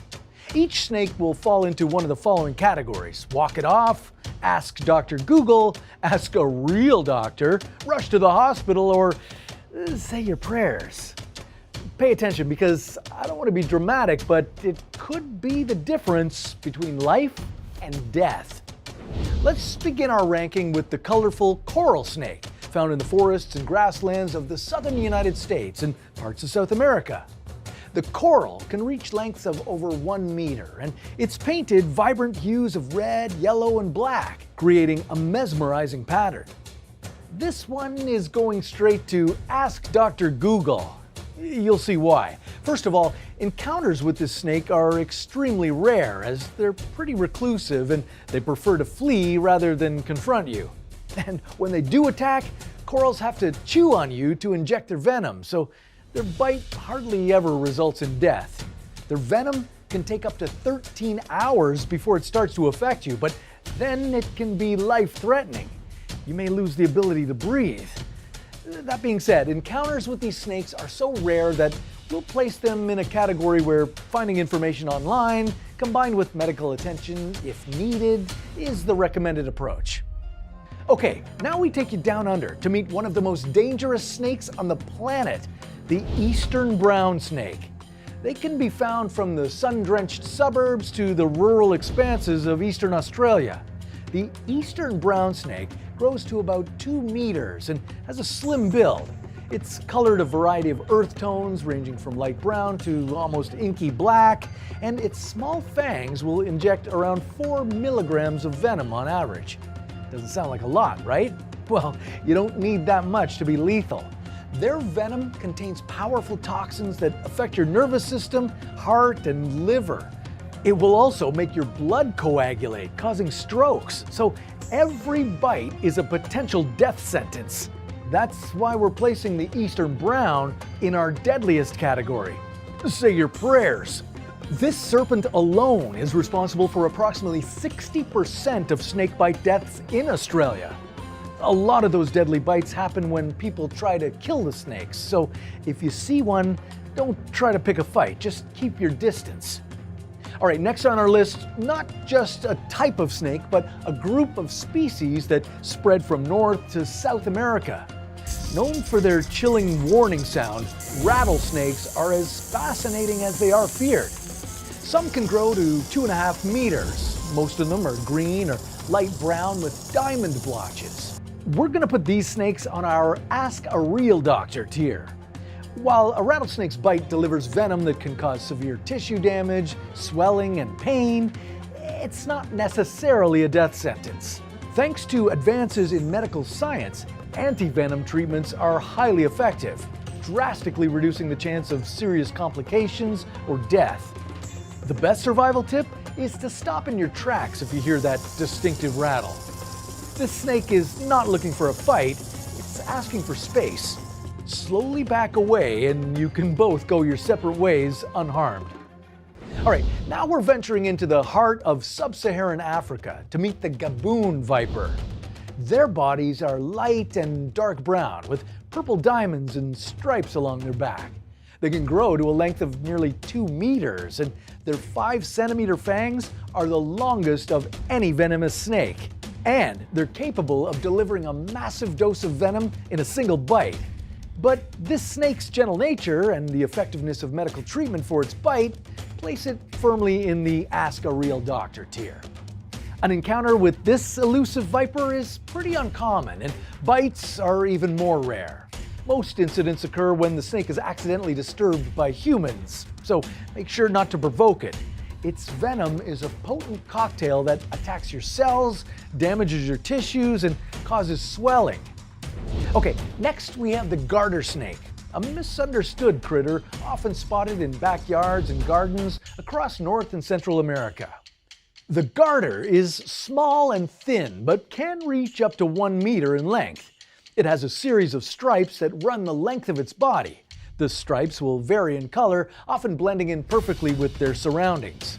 Now, the category for this snake is going to be walk it off. Venomous might sound alarming, but in the case of the garter snake, it's more of a technicality than a threat. Their venom is so mild that it poses no danger to humans. At most, a bite from a garter snake might leave you with a bit of an itching or slight swelling. Just wash the area with soap and water and you'll be fine. And the next time you spot a garter snake slithering through your garden, give it a nod of thanks for its pest control efforts. Okay, back to Australia. This time the desert regions of the outback, where the inland taipan makes its home. Reaching an average length of 2 meters, its light brown body seamlessly camouflages into the desert landscape. The inland taipan earns its spot on the Say Your Prayers tier, not through its body count, but through the sheer potency of its venom. It holds the crown as the most venomous snake on the planet. The poison from a single bite of this snake is enough to kill 100 adults. The venom is a cocktail designed to immobilize and overwhelm its prey in minutes. It spreads quickly, causing headache, vomiting, and paralysis. Luckily, this shy reptile is pretty chill and rarely seen in its dusty homeland. But in the unlikely event of a bite, it's crucial to seek medical attention immediately. Anti-venom treatment is remarkably effective if administered promptly.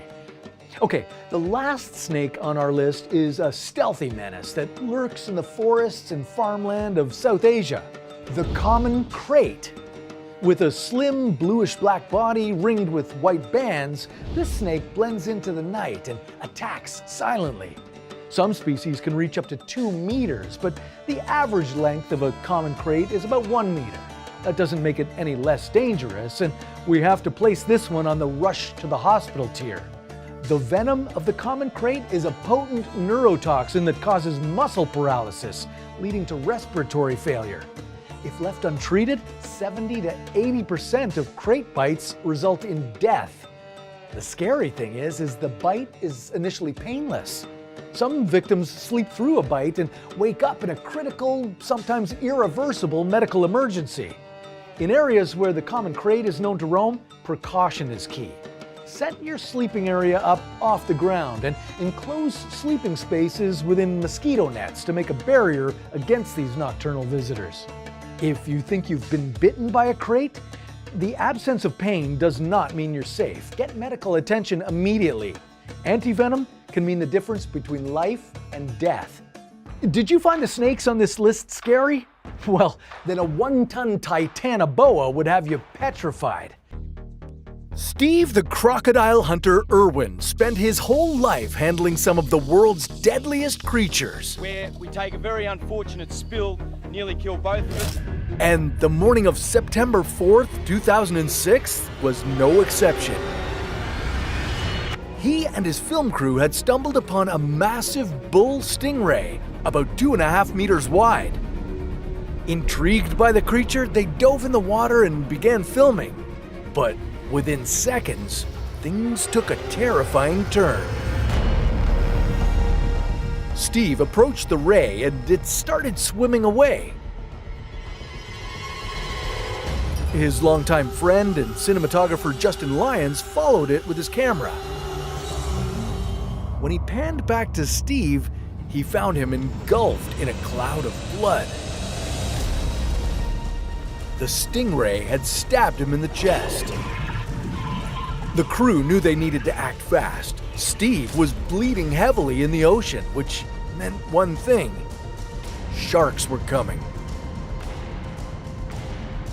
Dozens of meters away from the inflatable boat, Irwin struggled to stay alive, but he couldn't swim. Luckily, his team managed to pull him up before the sharks arrived. Only then did they realize the gravity of the situation. Steve had a massive 1-foot-long barb lodged in his chest, very close to his heart. Justin desperately tried to keep him awake as they raced to get him help. "Think of your kids, Steve," he shouted as he tried to get the legendary crocodile hunter to hang on. Steve just murmured, "I'm dying," passed out, and never regained consciousness. The crocodile hunter had one golden rule for his crew: never stop filming, no matter how badly injured he gets, even if he dies. But what happened to the fateful footage? Did it ever get leaked? Did Steve manage to rip the stingray's barb out of his chest, or is that a myth? And was the tragic accident his fault? Scene one, take one. And someone goes, Mark. Mark. Steve Irwin catapulted to worldwide fame with his show The Crocodile Hunter in 1992 at the age of 30. That was the pinnacle of his lifelong dedication to wildlife. Steve grew up surrounded by Australia's wildest creatures. Both of his parents were passionate animal conservationists. They founded the Beerwah Reptile Park in Queensland, which later became the renowned Australia Zoo. Throughout his childhood, Steve's father showed him how to handle all kinds of animals, even the really dangerous ones. Legend has it that at just 6 years old, he caught his first venomous brown snake, one of the world's deadliest. He followed his father on many of his expeditions, relocating crocodiles to help keep them out of harm's way from humans, but also to rescue them from hunters. This one, Dad, this one! At just 9 years old, Steve mounted a croc's back for the first time. 2 decades later, that technique became the trademark move that made him famous. Please welcome Steve Irwin. That's a good boy. Gotta be fair. Gotta be fair. Yeah, I got it. This is the walking device. However, not everyone was a fan of his up-close and personal style with animals. The famous animal rights organization PETA, People for the Ethical Treatment of Animals, called him out on a number of occasions for his unnecessary harassment of animals. Another nature enthusiast and communicator, Jean-Michel Cousteau, son of the legendary explorer Jacques Cousteau, openly criticized Steve's methods, suggesting he was interfering with nature, disrupting animal habitats and behaviors. And Rex Neindorf, the owner of Australia's Alice Springs Reptile Centre, wasn't fond of his recklessness. In 2003, he warned Steve about handling a 2-meter-long lizard without protection. Sound like a jelly. He ended up with about 10 incisor marks on his arm. There was blood everywhere. That was Steve, the entertainer. He was a real showman, said Rex. Maybe the most significant criticism Irwin faced came in 2004 after he fed a massive 4-meter-long crocodile while holding his 4-month-old son, Robert. Steve Irwin is no longer Australia's favourite crocodile hunter. In fact, the knives are out right across the world. Tonight, even his fans are asking, has he finally gone too far? The crocodile hunter is constantly putting himself in harm's way, wrestling with gators, he's played with poisonous snakes, but is this too much? Look at this. He's exploiting this baby near a deadly animal for entertainment purposes. I mean, I would have charged him. Some family organizations claimed the incident was an act of child abuse, prompting an investigation by the Department of Families in Queensland. Ultimately, the government didn't press charges, and Steve promised he'd never put his children in danger again.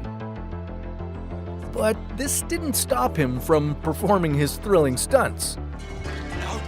Following his death, many of his critics questioned whether the fatal incident was an accident or if Steve might have done something to provoke the stingray. According to cameraman Justin Lyons, it wasn't Steve's fault, but a tragic act of nature.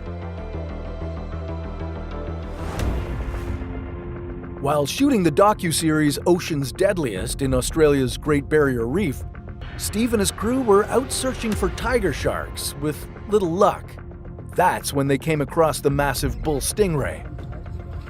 Justin and Steve decided to give up on finding tiger sharks and instead film some footage for a TV project featuring his daughter called Bindi the Jungle Girl. After several minutes of filming Steve swimming alongside the stingray, they decided to capture one last shot of it swimming away. As they always did, they positioned the animal between Steve and the camera. However, as it swam away, it unexpectedly swam beneath Steve and stabbed him in the chest in the blink of an eye. Then, it jammed its barb into Steve's body and swiftly swam away. Stingrays are typically very docile creatures and usually swim away if frightened. They'll usually only attack out of self-defense.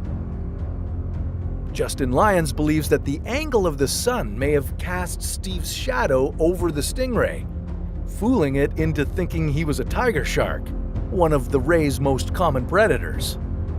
Now, what happened to the barb in Steve's chest? Rumors quickly spread that Irwin would have survived if he hadn't ripped the barb out of his chest. Stingray barbs have sharp, backward-facing spines to firmly anchor into flesh. It would have been almost impossible for Steve to pull it out, especially in his nearly unconscious state. Australian crocodile hunter Steve Irwin has died during a diving expedition near Port Douglas in Australia. Today the world has lost a great wildlife icon. Steve's fans were devastated by his death, and rumors quickly flooded the internet about a possible leak of the footage. Now, while Steve might have wanted the footage of his death to be shared with the world, his wife, Terry, decided otherwise. After the police watched the recording, they urged Steve's family to destroy it. This would confirm that all the versions circling around on the internet are fake. Despite all the criticism Steve got, many conservationists agree that he inspired an entire generation of scientists, conservationists, and nature enthusiasts. My daddy was my hero. He was always there for me when I needed him. He was working to change the world so everyone would love wildlife like he did. Daddy made this place his whole life. Now it's our turn to help Daddy. Thank you. If you're afraid of the snakes that slither the earth today, just be happy you'll never need to face this giant, the Titanoboa. This massive beast was about 3 times larger than the modern anacondas, reaching almost the size of a tractor trailer. and weighing well over a ton of pure muscle, jaws, and hunger. While some modern snakes are capable of eating humans, for the Titanoboa, you wouldn't even be a snack. Once it set its eyes on you, it would chase you down and unleash an unexpected attack in a matter of seconds. It would crush your body just like a modern python, but with 10 times the force. Its muscular body, as heavy as an SUV, would smash every bone in your body in a matter of seconds, preparing you for its giant jaws to swallow you whole. Can you imagine this monstrous creature roaming the forests today? Hungry for juicy, warm-blooded mammals like you? Well, guess what? The Titanoboa isn't even the deadliest snake on our list. Millions of years ago, the planet's wild climate conditions created incredibly deadly slithering creatures. And today, we're going to explore the scariest and most vicious of them. Most of these species were gone long before humans arrived on the Earth, except for one. Number 6. Bonambi narakurtensis. After the extinction of dinosaurs 66 million years ago, 75% of all species on Earth disappeared, making space for new predators to thrive. And snakes didn't hesitate to seize on this opportunity. They flourished by hunting more available prey, taking advantage of hotter temperatures to grow bigger, and spreading across the planet. About 55 million years ago, Bonambi narakurtensis was common all over the world, in the supercontinent of Gondwana, but especially in what is now Australia, where it reigned supreme for ages. With its nearly 7-meter muscular body, it's believed to have ambushed its victims and killed them through constriction. Scientists suggest that it primarily preyed on medium-sized animals, like humans. Bonambi survived in Australia up to 50,000 years ago, when humans were already around. Unfortunately, it's possible that more than one of our very early ancestors ended up in the jaws of this prehistoric monster.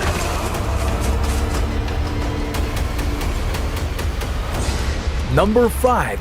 Gigantophis garstini. Evidence of this terrifying beast was first found in Algeria, and for years it was thought to be the largest snake ever to exist, until an even more enormous monster, also on our list, was discovered. Gigantophis measured more than 10 meters in length, bigger than any modern-day snake. However, its most dangerous feature was its weight, equivalent to half a ton of pure muscle. Scientists agree that it was a constrictor that would crush its prey to death before eating it. Paleontologists believe that it may have fed on mammalian megafauna, like Moeritherium, ancestors of today's elephants, which could weigh more than 300 kilograms. Obviously, a Gigantophis wouldn't have had any trouble chasing a human and turning their bones to dust before devouring them like a scoop of jelly. Yum. Number 4. Titanoboa cerionensis. Meet the king of snakes. Titanoboa is the largest known snake to have ever lived. With a body measuring approximately 15 meters in length and as thick as 1 meter, weighing in at more than 1,100 kilograms. That's over 4 times heavier and almost twice as large as the biggest snake in today's world, the green anaconda. This unparalleled monster would have no rivals in today's rainforest, not even these guys. It ruled the tropics around Colombia 60 million years ago, where it hunted down the wild and ferocious ancestors of today's crocodiles. Like today's anacondas, it spent most of its time in the water, where it was the deadliest. Anacondas can swim at speeds of 16 kilometers per hour, almost twice the rate of the fastest human swimmer in history. Imagine how fast titanoboas could swim, with a body 4 times more muscular than an anaconda. The only way to survive this monster would be to stay away from pools and bodies of hot water, as they required hot temperatures to survive, and moving across dry land would have been extremely difficult for them. Number 3. Sonage indicus. This prehistoric beast lurked in the world 67 million years ago, even before the mass extinction of dinosaurs. And there's evidence to suggest that it preyed on them. An astonishing paleontological discovery in India revealed one of these 3.5-meter snakes devouring a Titanosaurus, one of the largest animals to have ever lived. Scientists believe that the snake used to lurk around dinosaur nests, waiting for the newborns to hatch from their eggs and then devouring them. If this creature had no fear of the 25-meter-tall mother of this baby, do you think it would hesitate to feed on your soft, warm flesh? Number 2. Paleophis toliopicus. This marine creature lived about 30 million years ago and could reach lengths of up to 12 meters, longer than a school bus.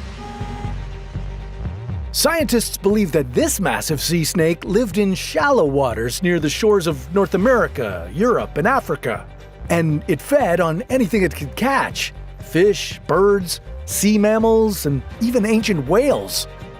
Yeah, if this monster were still lurking around today's coastlines, well, taking a quick dip in the sea would be a death sentence. Number 1. Leophis crotalloidus.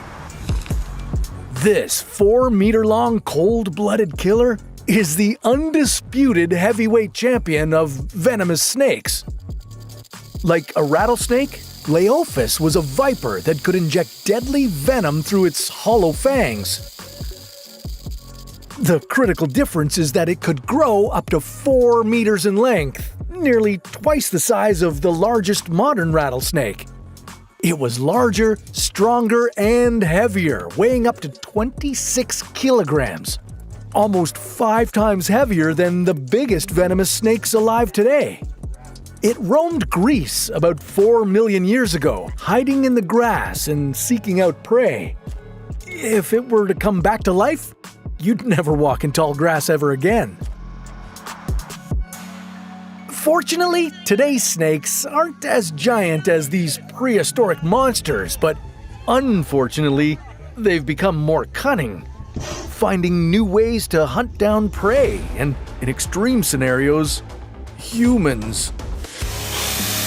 If you remove the head of a venomous snake from its body, there's no way it can still bite you, right? Wrong.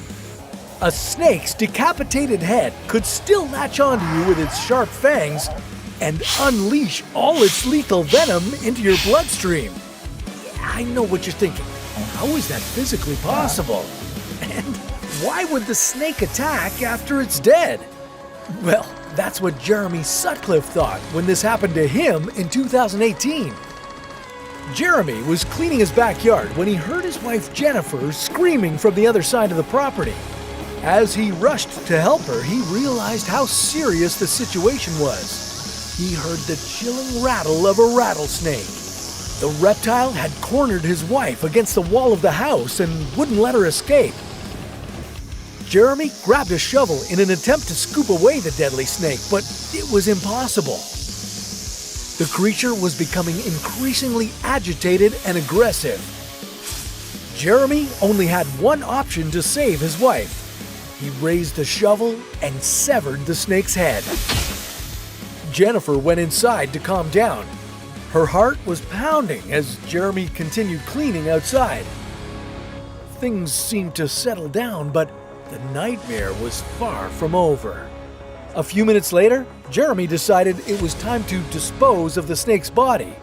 He cautiously reached for a stick near the snake's head to remove it without touching it, but the snake's head made a sudden movement and sunk its fangs deep into his hand, piercing his bones. its jaws clenched tightly onto his flesh, refusing to release. Jeremy could feel the venom coursing through his body, causing excruciating pain.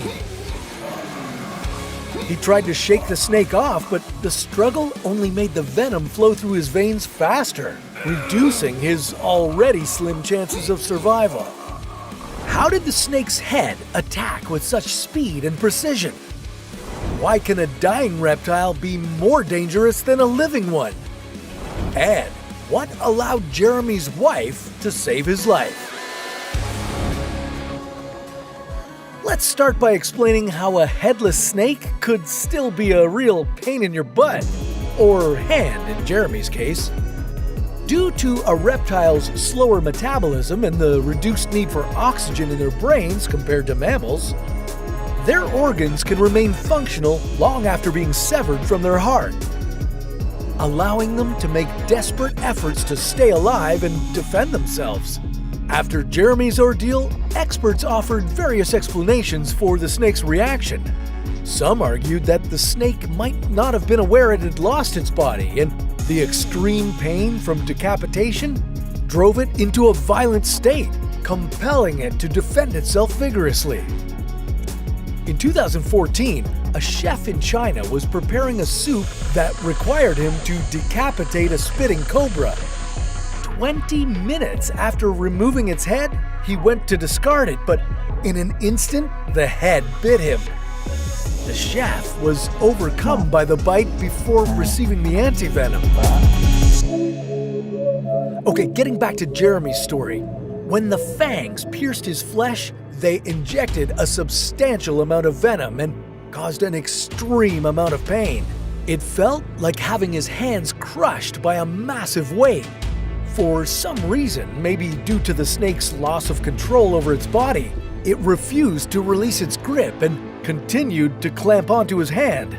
Jeremy summoned up all his strength and managed to detach one fang, but unfortunately, the snake's jaws proved stronger and the fang pierced another part of his hand, injecting even more venom. Jennifer heard his agonized screams and rushed to find the snake's head still attached to Jeremy's hand. As a trained nurse, she understood that her husband's life hung by a thread. She put him in the car and dialed 911 to determine which nearby hospital had the necessary antivenom to save him. Unfortunately, the closest one was more than an hour away. She knew he needed the antivenom within 30 minutes of the bite. His kidneys were completely failed. They didn't know if or when they would ever come back. Ultimately, Jeremy was airlifted to a hospital and got the antivenom. A normal person that gets bit is going to get from anywhere from 2 to 4 doses of antivenom. He had to have 26 doses. He survived, but not before he learned a painful lesson about zombie snakes. I ended up losing both fingers. The diagnosis now is I have megacolon because of the nerve damage in the stomach. Jeremy says doctors still don't know how he survived this freak accident, but he says he's glad he did.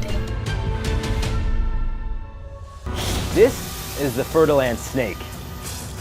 One venomous bite from this 7-foot-long pit viper can lead to an excruciatingly painful death. Something 61-year-old Canadian Michael Lovat just barely survived. He was enjoying his vacation in Costa Rica. That is until he felt an intense pain in his foot.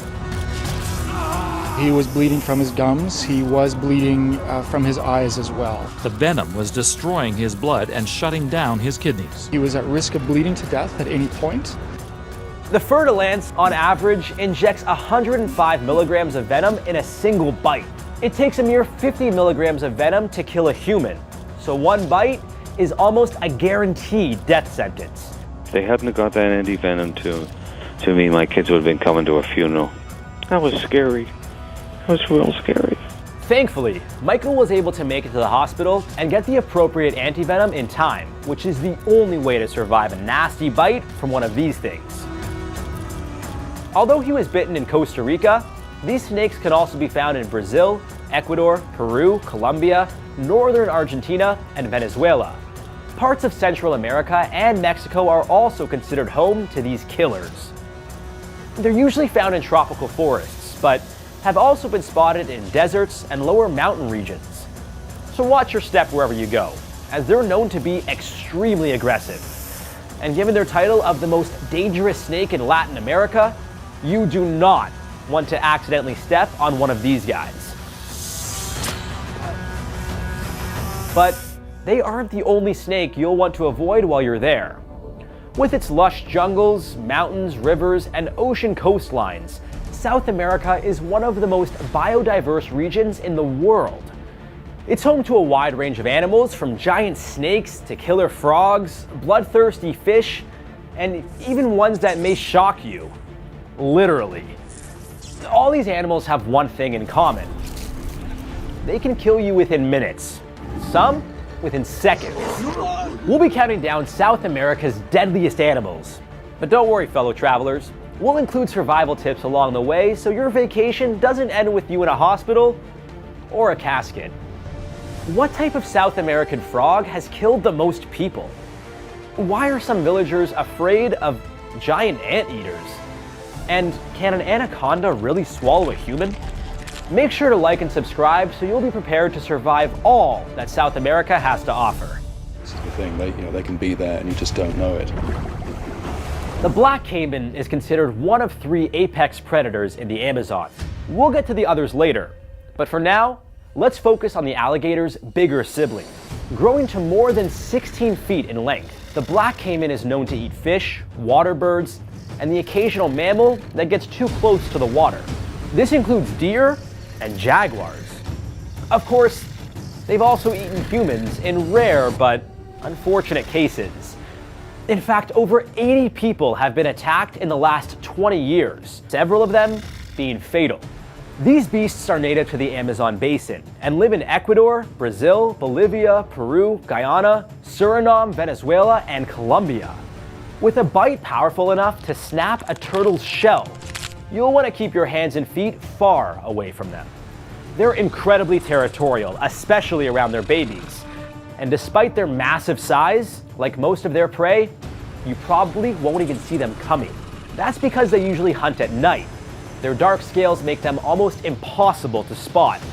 And to make matters worse, being at the top of the food chain, they literally have no fear. If they want something for dinner, like a jaguar, they'll just take it. If they're hungry enough, they've been known to even eat their babies.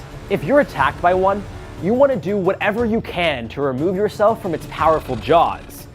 And even then, you'd need to get medical attention immediately, as these things can and will rip you to pieces. Your best bet is to stay far away from them. Trust me, your Insta-reel can wait. While the black caiman is certainly big and terrifying, don't let our next animal's itty-bitty cuteness fool you. I've said it before, and I'll say it again. Size doesn't matter. At least, that's what I keep telling myself. But if you guys don't believe me, just ask one of these little guys. The poison dart frog.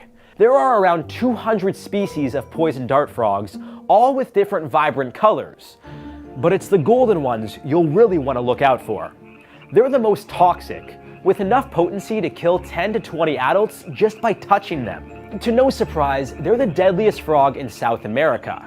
If you accidentally encounter one or are mesmerized by its beautiful colors and decide to pick it up, well, that could be deadly. Found mainly in the tropics of South America, their toxins have been commonly used on darts made by indigenous tribes to hunt large prey using blowguns.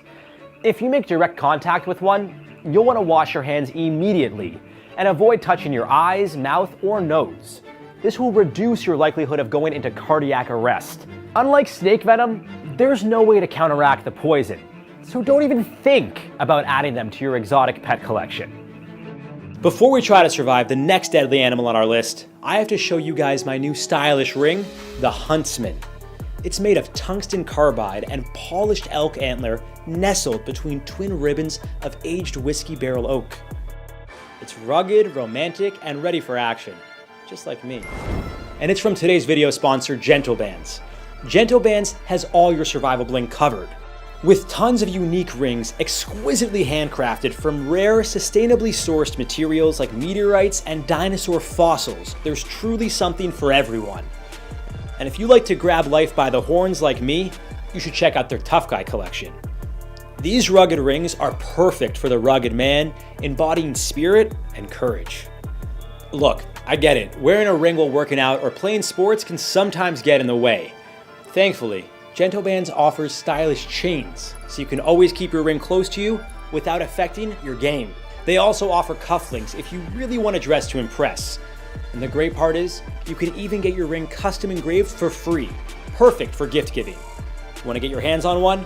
Click the link in the description below and use my code HOWTOSURVIVE for 25% off at checkout. Now back to the show. Right up there with the black caiman on the apex predator food chain, we have the jaguar.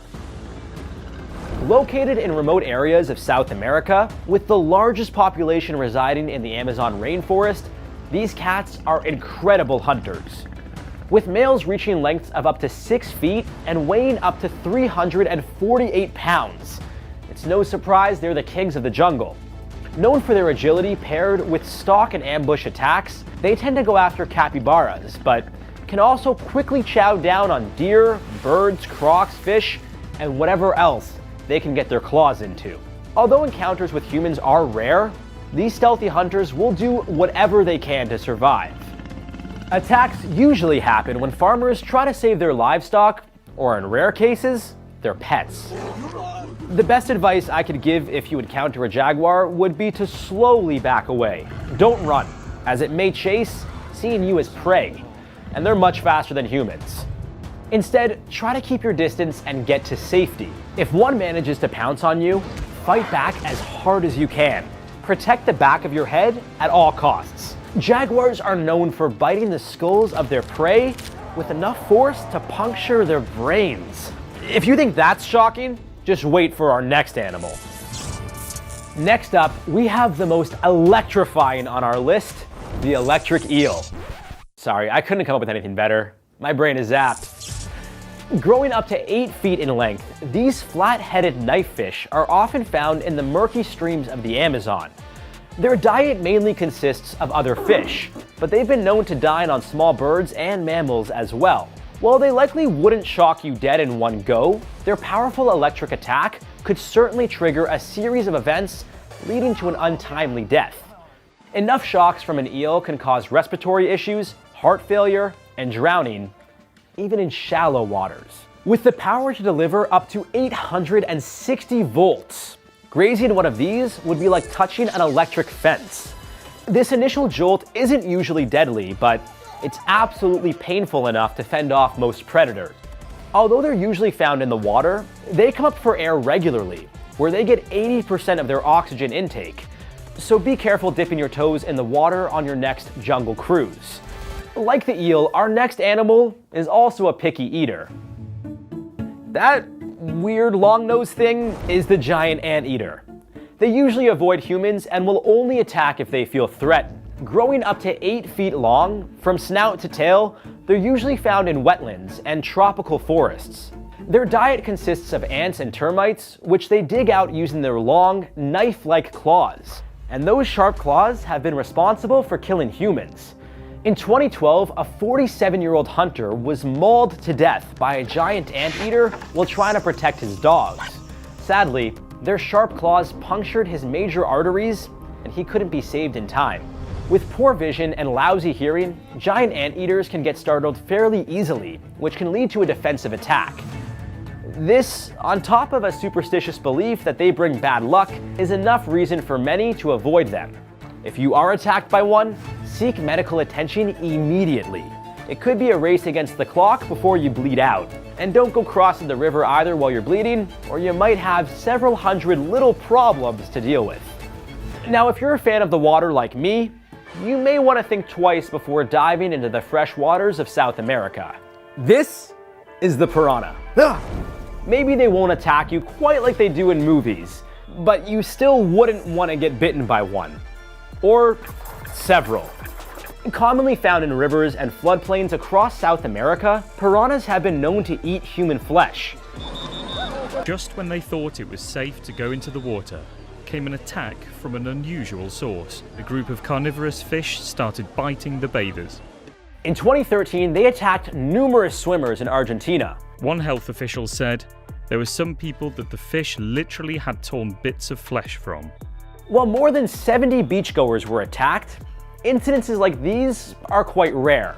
Usually piranhas will stick to scavenging for plants or the corpses of animals and other fish in the water.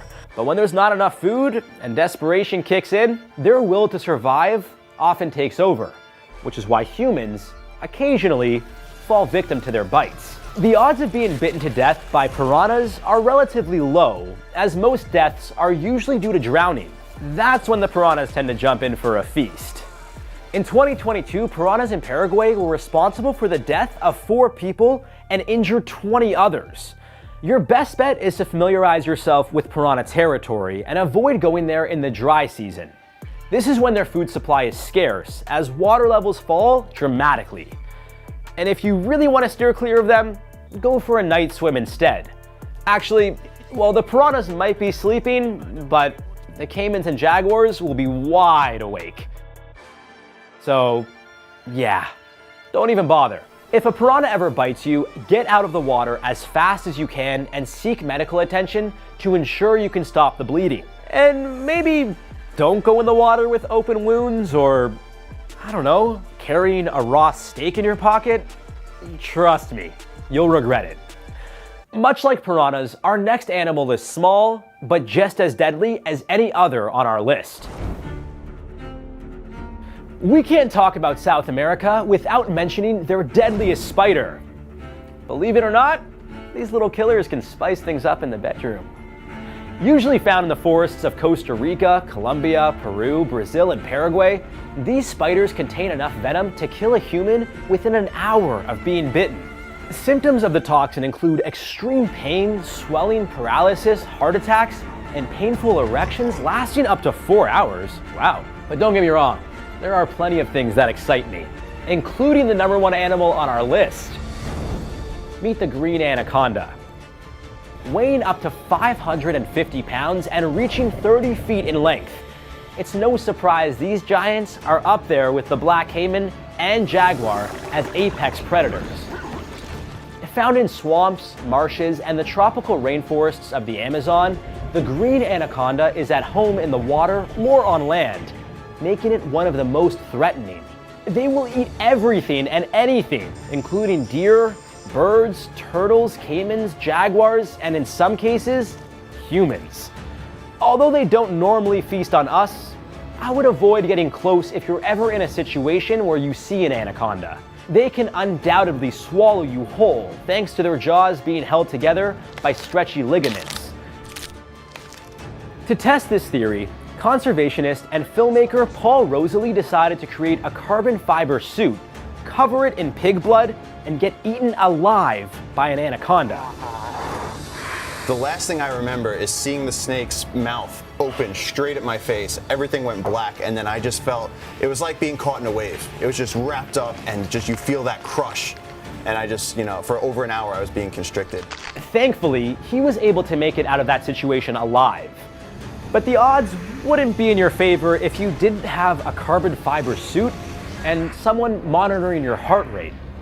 Now, this is just a handful of the deadly creatures lurking in South America.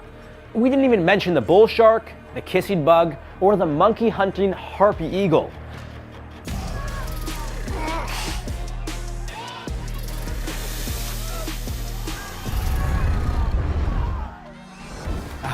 Welcome to Florida, the real-life GTA 6. Where the world's most dangerous animals, people, and weather collide with retirees, beaches, and pickleball. Of course, we can't forget to mention the infamous Florida Man, the state's unofficial mascot. Known for making outrageous headlines, you won't believe some of the things they've done. A 24-year-old man, this man right here, accused of throwing an alligator through a drive-through window.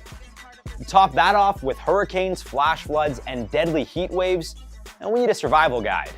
It takes a particular type of person to handle all that Florida throws at you. So today, we'll be breaking down how to survive Florida.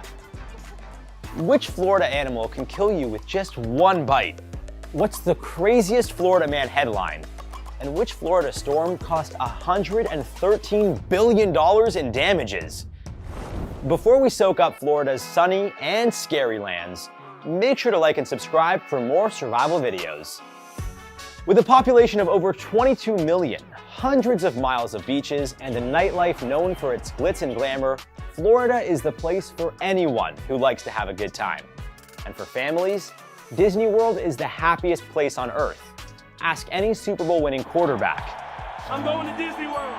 However, visiting Disney World isn't the full experience of the Sunshine State, which is home to alligators, panthers, snakes. Enjoy Florida.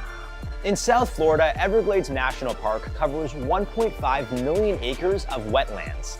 It provides habitat for thousands of species, some of whom are invasive or even endangered. And then there's the weather.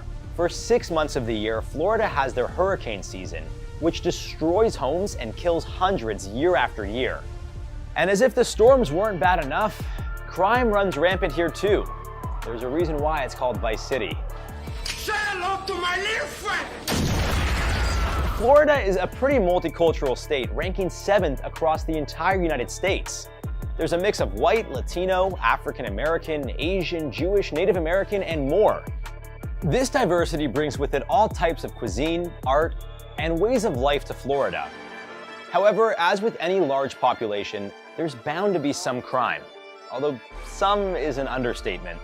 When it comes to gun and criminal violence, Florida is the 5th most dangerous state in the US. State laws and politics come into play here. With more relaxed gun laws and easy access to firearms, statistically, you're far more likely to get shot than most other states. It's a good idea to watch your step and not to get into any confrontations. With Florida's Stand Your Ground law, if someone feels they're in danger, they can shoot first and ask questions later. In Miami-Dade County, your odds of being a victim of a violent crime are about 1 in 43. Florida. The county also has high poverty levels, over 40%. This, on top of gang affiliations and, of course, narcotic crime, are all recipes for disaster. Speaking of recipes, bath salts should never be a part of your cooking routine. For some Floridians, however, it's how they start their day. Back in 2012, a man ingested bath salts and it pretty much turned him into a zombie. Let's just say it didn't end well. This is where the Florida Man comes into play. What started out as a series of outrageous headlines has become a meme and even a challenge. Like, Florida Man arrested for allegedly tossing alligator into Wendy's drive-thru window, and Florida Man wearing "No, seriously, I have drugs" t-shirt arrested for drug possession. The Florida Man challenge is simple. Google Florida Man with your date of birth and look for the craziest headline. Shouldn't be too hard. Just everyday Florida things, you know? But it makes you wonder, what's in their water?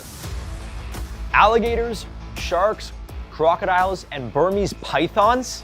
It depends on where you go for a dip in Florida, but if we're talking about the Everglades, you'll find all of the above. The Everglades are a top-rated tourist attraction with over 1 million visitors every year. But there's a high level of danger for anyone who dares travel into the swampy lands. Let's start with the alligators. More than 200,000 are estimated to live in the waters of the Everglades. However, they can also be found throughout Florida's freshwaters, and they can be a serious threat to all citizens. The odds of being attacked by a gator in Florida is roughly 1 in 3.1 million, so luckily, they're in your favor. Still, on average, there are 8 unprovoked gator attacks per year, requiring serious medical attention. And with a bite force of 2,000 psi, you best keep your distance. All in all, if you do encounter a gator, here's what you need to know to survive. Stay calm. There's an old myth that you should run in a zigzag pattern, but that's not true. You'll run faster in a straight line, and with gators' top speed on land of 17 kilometers an hour, you don't have much to worry about.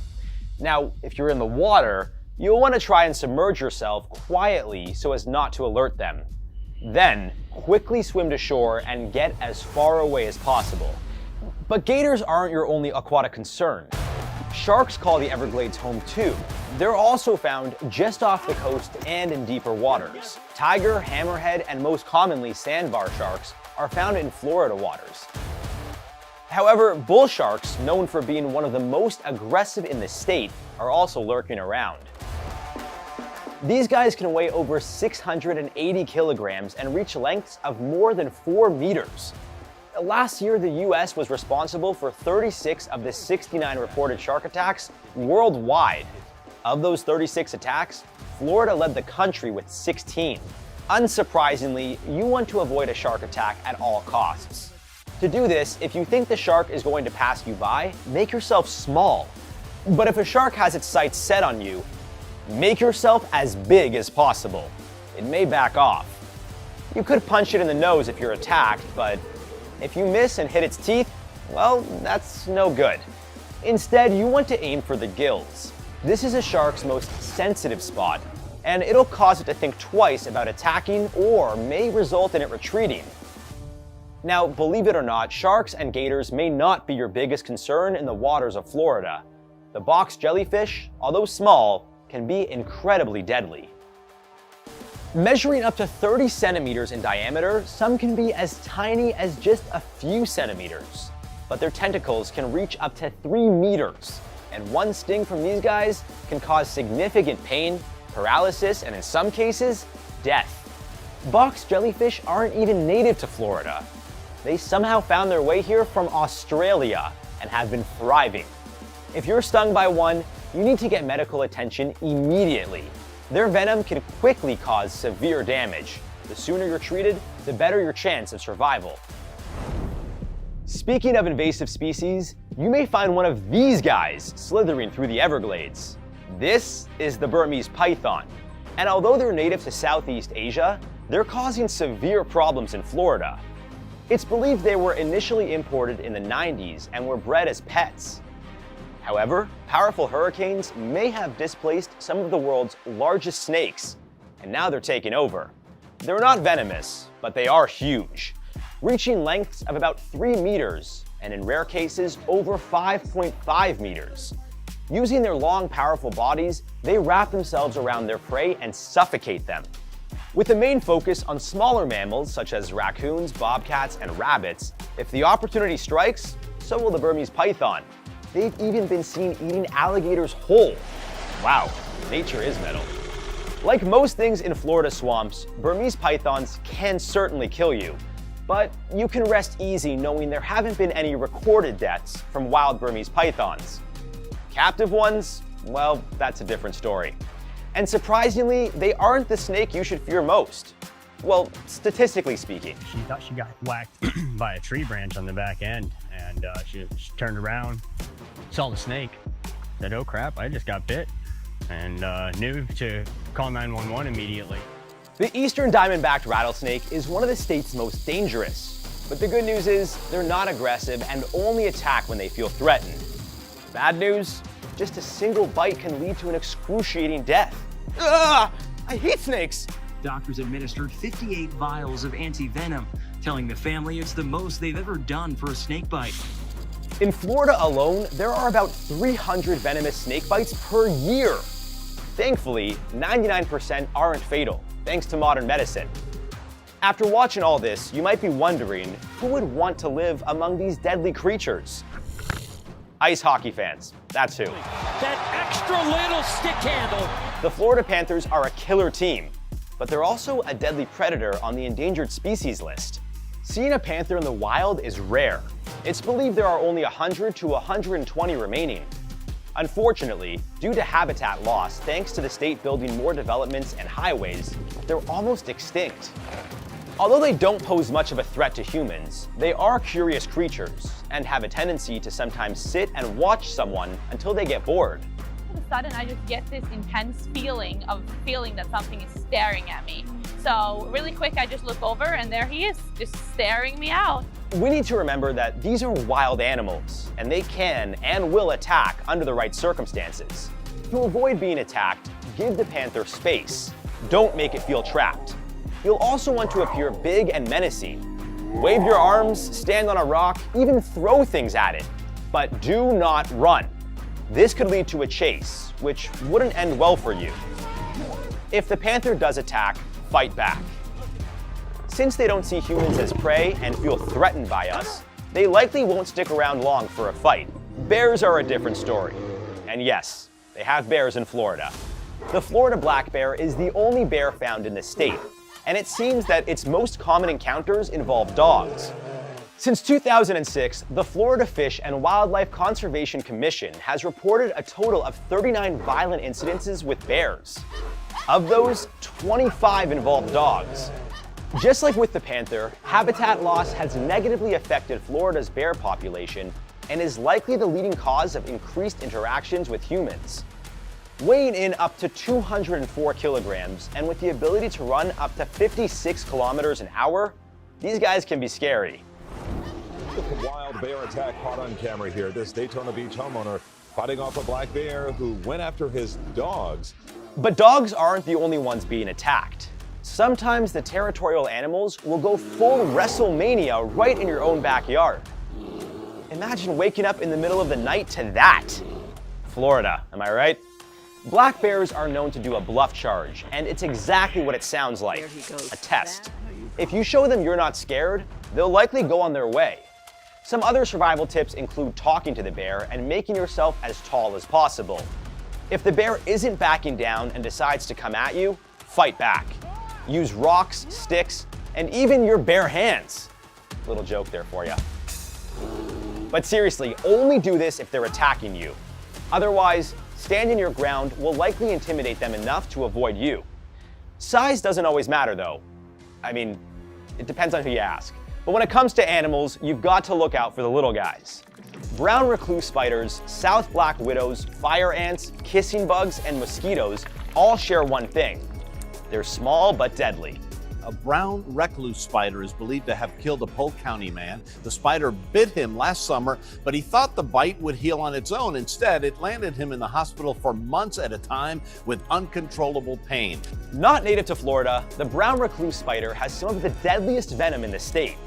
If you're bitten, you'll see red rings form around a black blister. You might also get chills, fever, vomiting, and brown urine. But the real spiders to look out for are the black widow, especially the females. They're known to be more aggressive, and one nasty bite can lead to muscle twitching, spasms, vomiting, headaches, and death. If you see a bite from either one of these killers, get to a hospital ASAP. It could be the difference between life and death. Spiders aren't the only tiny creatures whose bite you should worry about. Just ask John Blanchard, who had a scary encounter with 2 fire ants. Blanchard was bit by 2 ants doing yard work. I didn't think nothing of it, throw a Band-Aid on it. It turns out the fire ants didn't actually infect the man. Instead, their bite or sting led to a reaction. Through his scratching, he contracted cellulitis, a flesh-eating infection. If left untreated, it can lead to amputation of the infected area, and in rare cases, death. Fire ant colonies can be as deep as 1.5 meters, with mounds climbing up to 40 centimeters above ground. Their bites are painful, but their venomous stings are what you really need to worry about. It feels as if your skin's been set on fire. Those with severe allergic reactions can suffer from serious chest pain, nausea, swelling, and in some cases, you guessed it, death. The kissing bug is another one to look out for. Although they aren't dangerous, the diseases they carry can be. Especially Chagas disease, which spreads from their poop. It can be fatal. And if you're wondering how it got its kissing name, well, these guys aren't known for smooching, but they are known to bite people on the face while they're sleeping. Ugh. Okay, we still need to cover the state's most dangerous animal, the mosquito. Florida health officials are warning of an uptick in mosquito-borne virus that causes brain swelling in humans, and 30% of people who contract it die. Eastern equine encephalitis is the name of the disease, which can cause seizures and behavioral changes, as well as vomiting, headaches, and in 30% of cases, death. It's no surprise given that mosquitoes are the world's deadliest animal, responsible for 700,000 deaths around the globe. In Florida, mosquitoes have been responsible for spreading malaria, West Nile disease, and dengue fever, all of which can be deadly if not treated. Now, even if you manage to avoid all these critters and escaped any dangerous animals or criminals along the way, you're not out of the woods yet, because Florida is full of surprises, especially when it comes to the weather. Billions of dollars in damages, countless injuries, and hundreds of deaths. are unfortunately a very common occurrence during Florida's annual hurricane season, which peaks between August and October. Hurricane Ian in 2022 was responsible for 149 deaths and cost the state around $113 billion in damages. That makes it the third costliest hurricane in the history of the United States. It's reported that the state has been hit by more than 500 cyclones and tropical storms dating back to the 1500s. Storms that have killed more than 10,000 people and caused over $1.3 trillion in damages. The majority of the deaths were due to drowning, while others were attributed to lack of medical care, trees falling, and disease. The key to surviving hurricanes is to avoid them altogether. Listen for hurricane warnings and evacuate if advised to do so. If that's not an option and you can't leave, secure your home. Get plywood, steel, or aluminum panels to board up your windows and doors. Keep enough non-perishable food and medications for at least a week. You don't know how long the water and electricity will be out. The most important thing is preparing for disaster before it starts. Now, if the weather doesn't kill you here, the ocean might. Riptides are responsible for hundreds of fatalities every year in Florida. Powerful waters can pull you from the shore, and fighting them will only tire you out. If you're caught in a riptide, let it carry you until the force weakens. Then swim parallel to the shore until you can get to safety. Do not try to swim straight back to shore. You won't be able to do it. To avoid riptides, listen to local law enforcement and lifeguards and watch for any warnings along the beach. Heat-related illnesses, like heat stroke, heat exhaustion, and even skin cancer, is also a danger in the Sunshine State. Between 2010 and 2020, there were 215 heat-related deaths in Florida. Again, listen to local news stations and government agencies for heat warnings. Drink lots of water, wear sunscreen, and get out of the sun and into a cool, shaded area if you're feeling ill. If you haven't figured it out by now, Florida's not as safe as it looks in the travel commercials. The animals, the weather, even the people could cost you a steep hospital bill, maybe even your life. But all jokes aside, the Sunshine State can be a beautiful place, just as long as you know what to look out for and how to navigate the danger that comes with it. With the bad comes the good. Theme parks, good food, vibrant culture, and all the sunshine you could ask for. Don't forget the oranges. And for those of you who watched and didn't think it was so dangerous, well, think you could handle the Amazon jungle alone? We'll test your limits on another episode of How to Survive.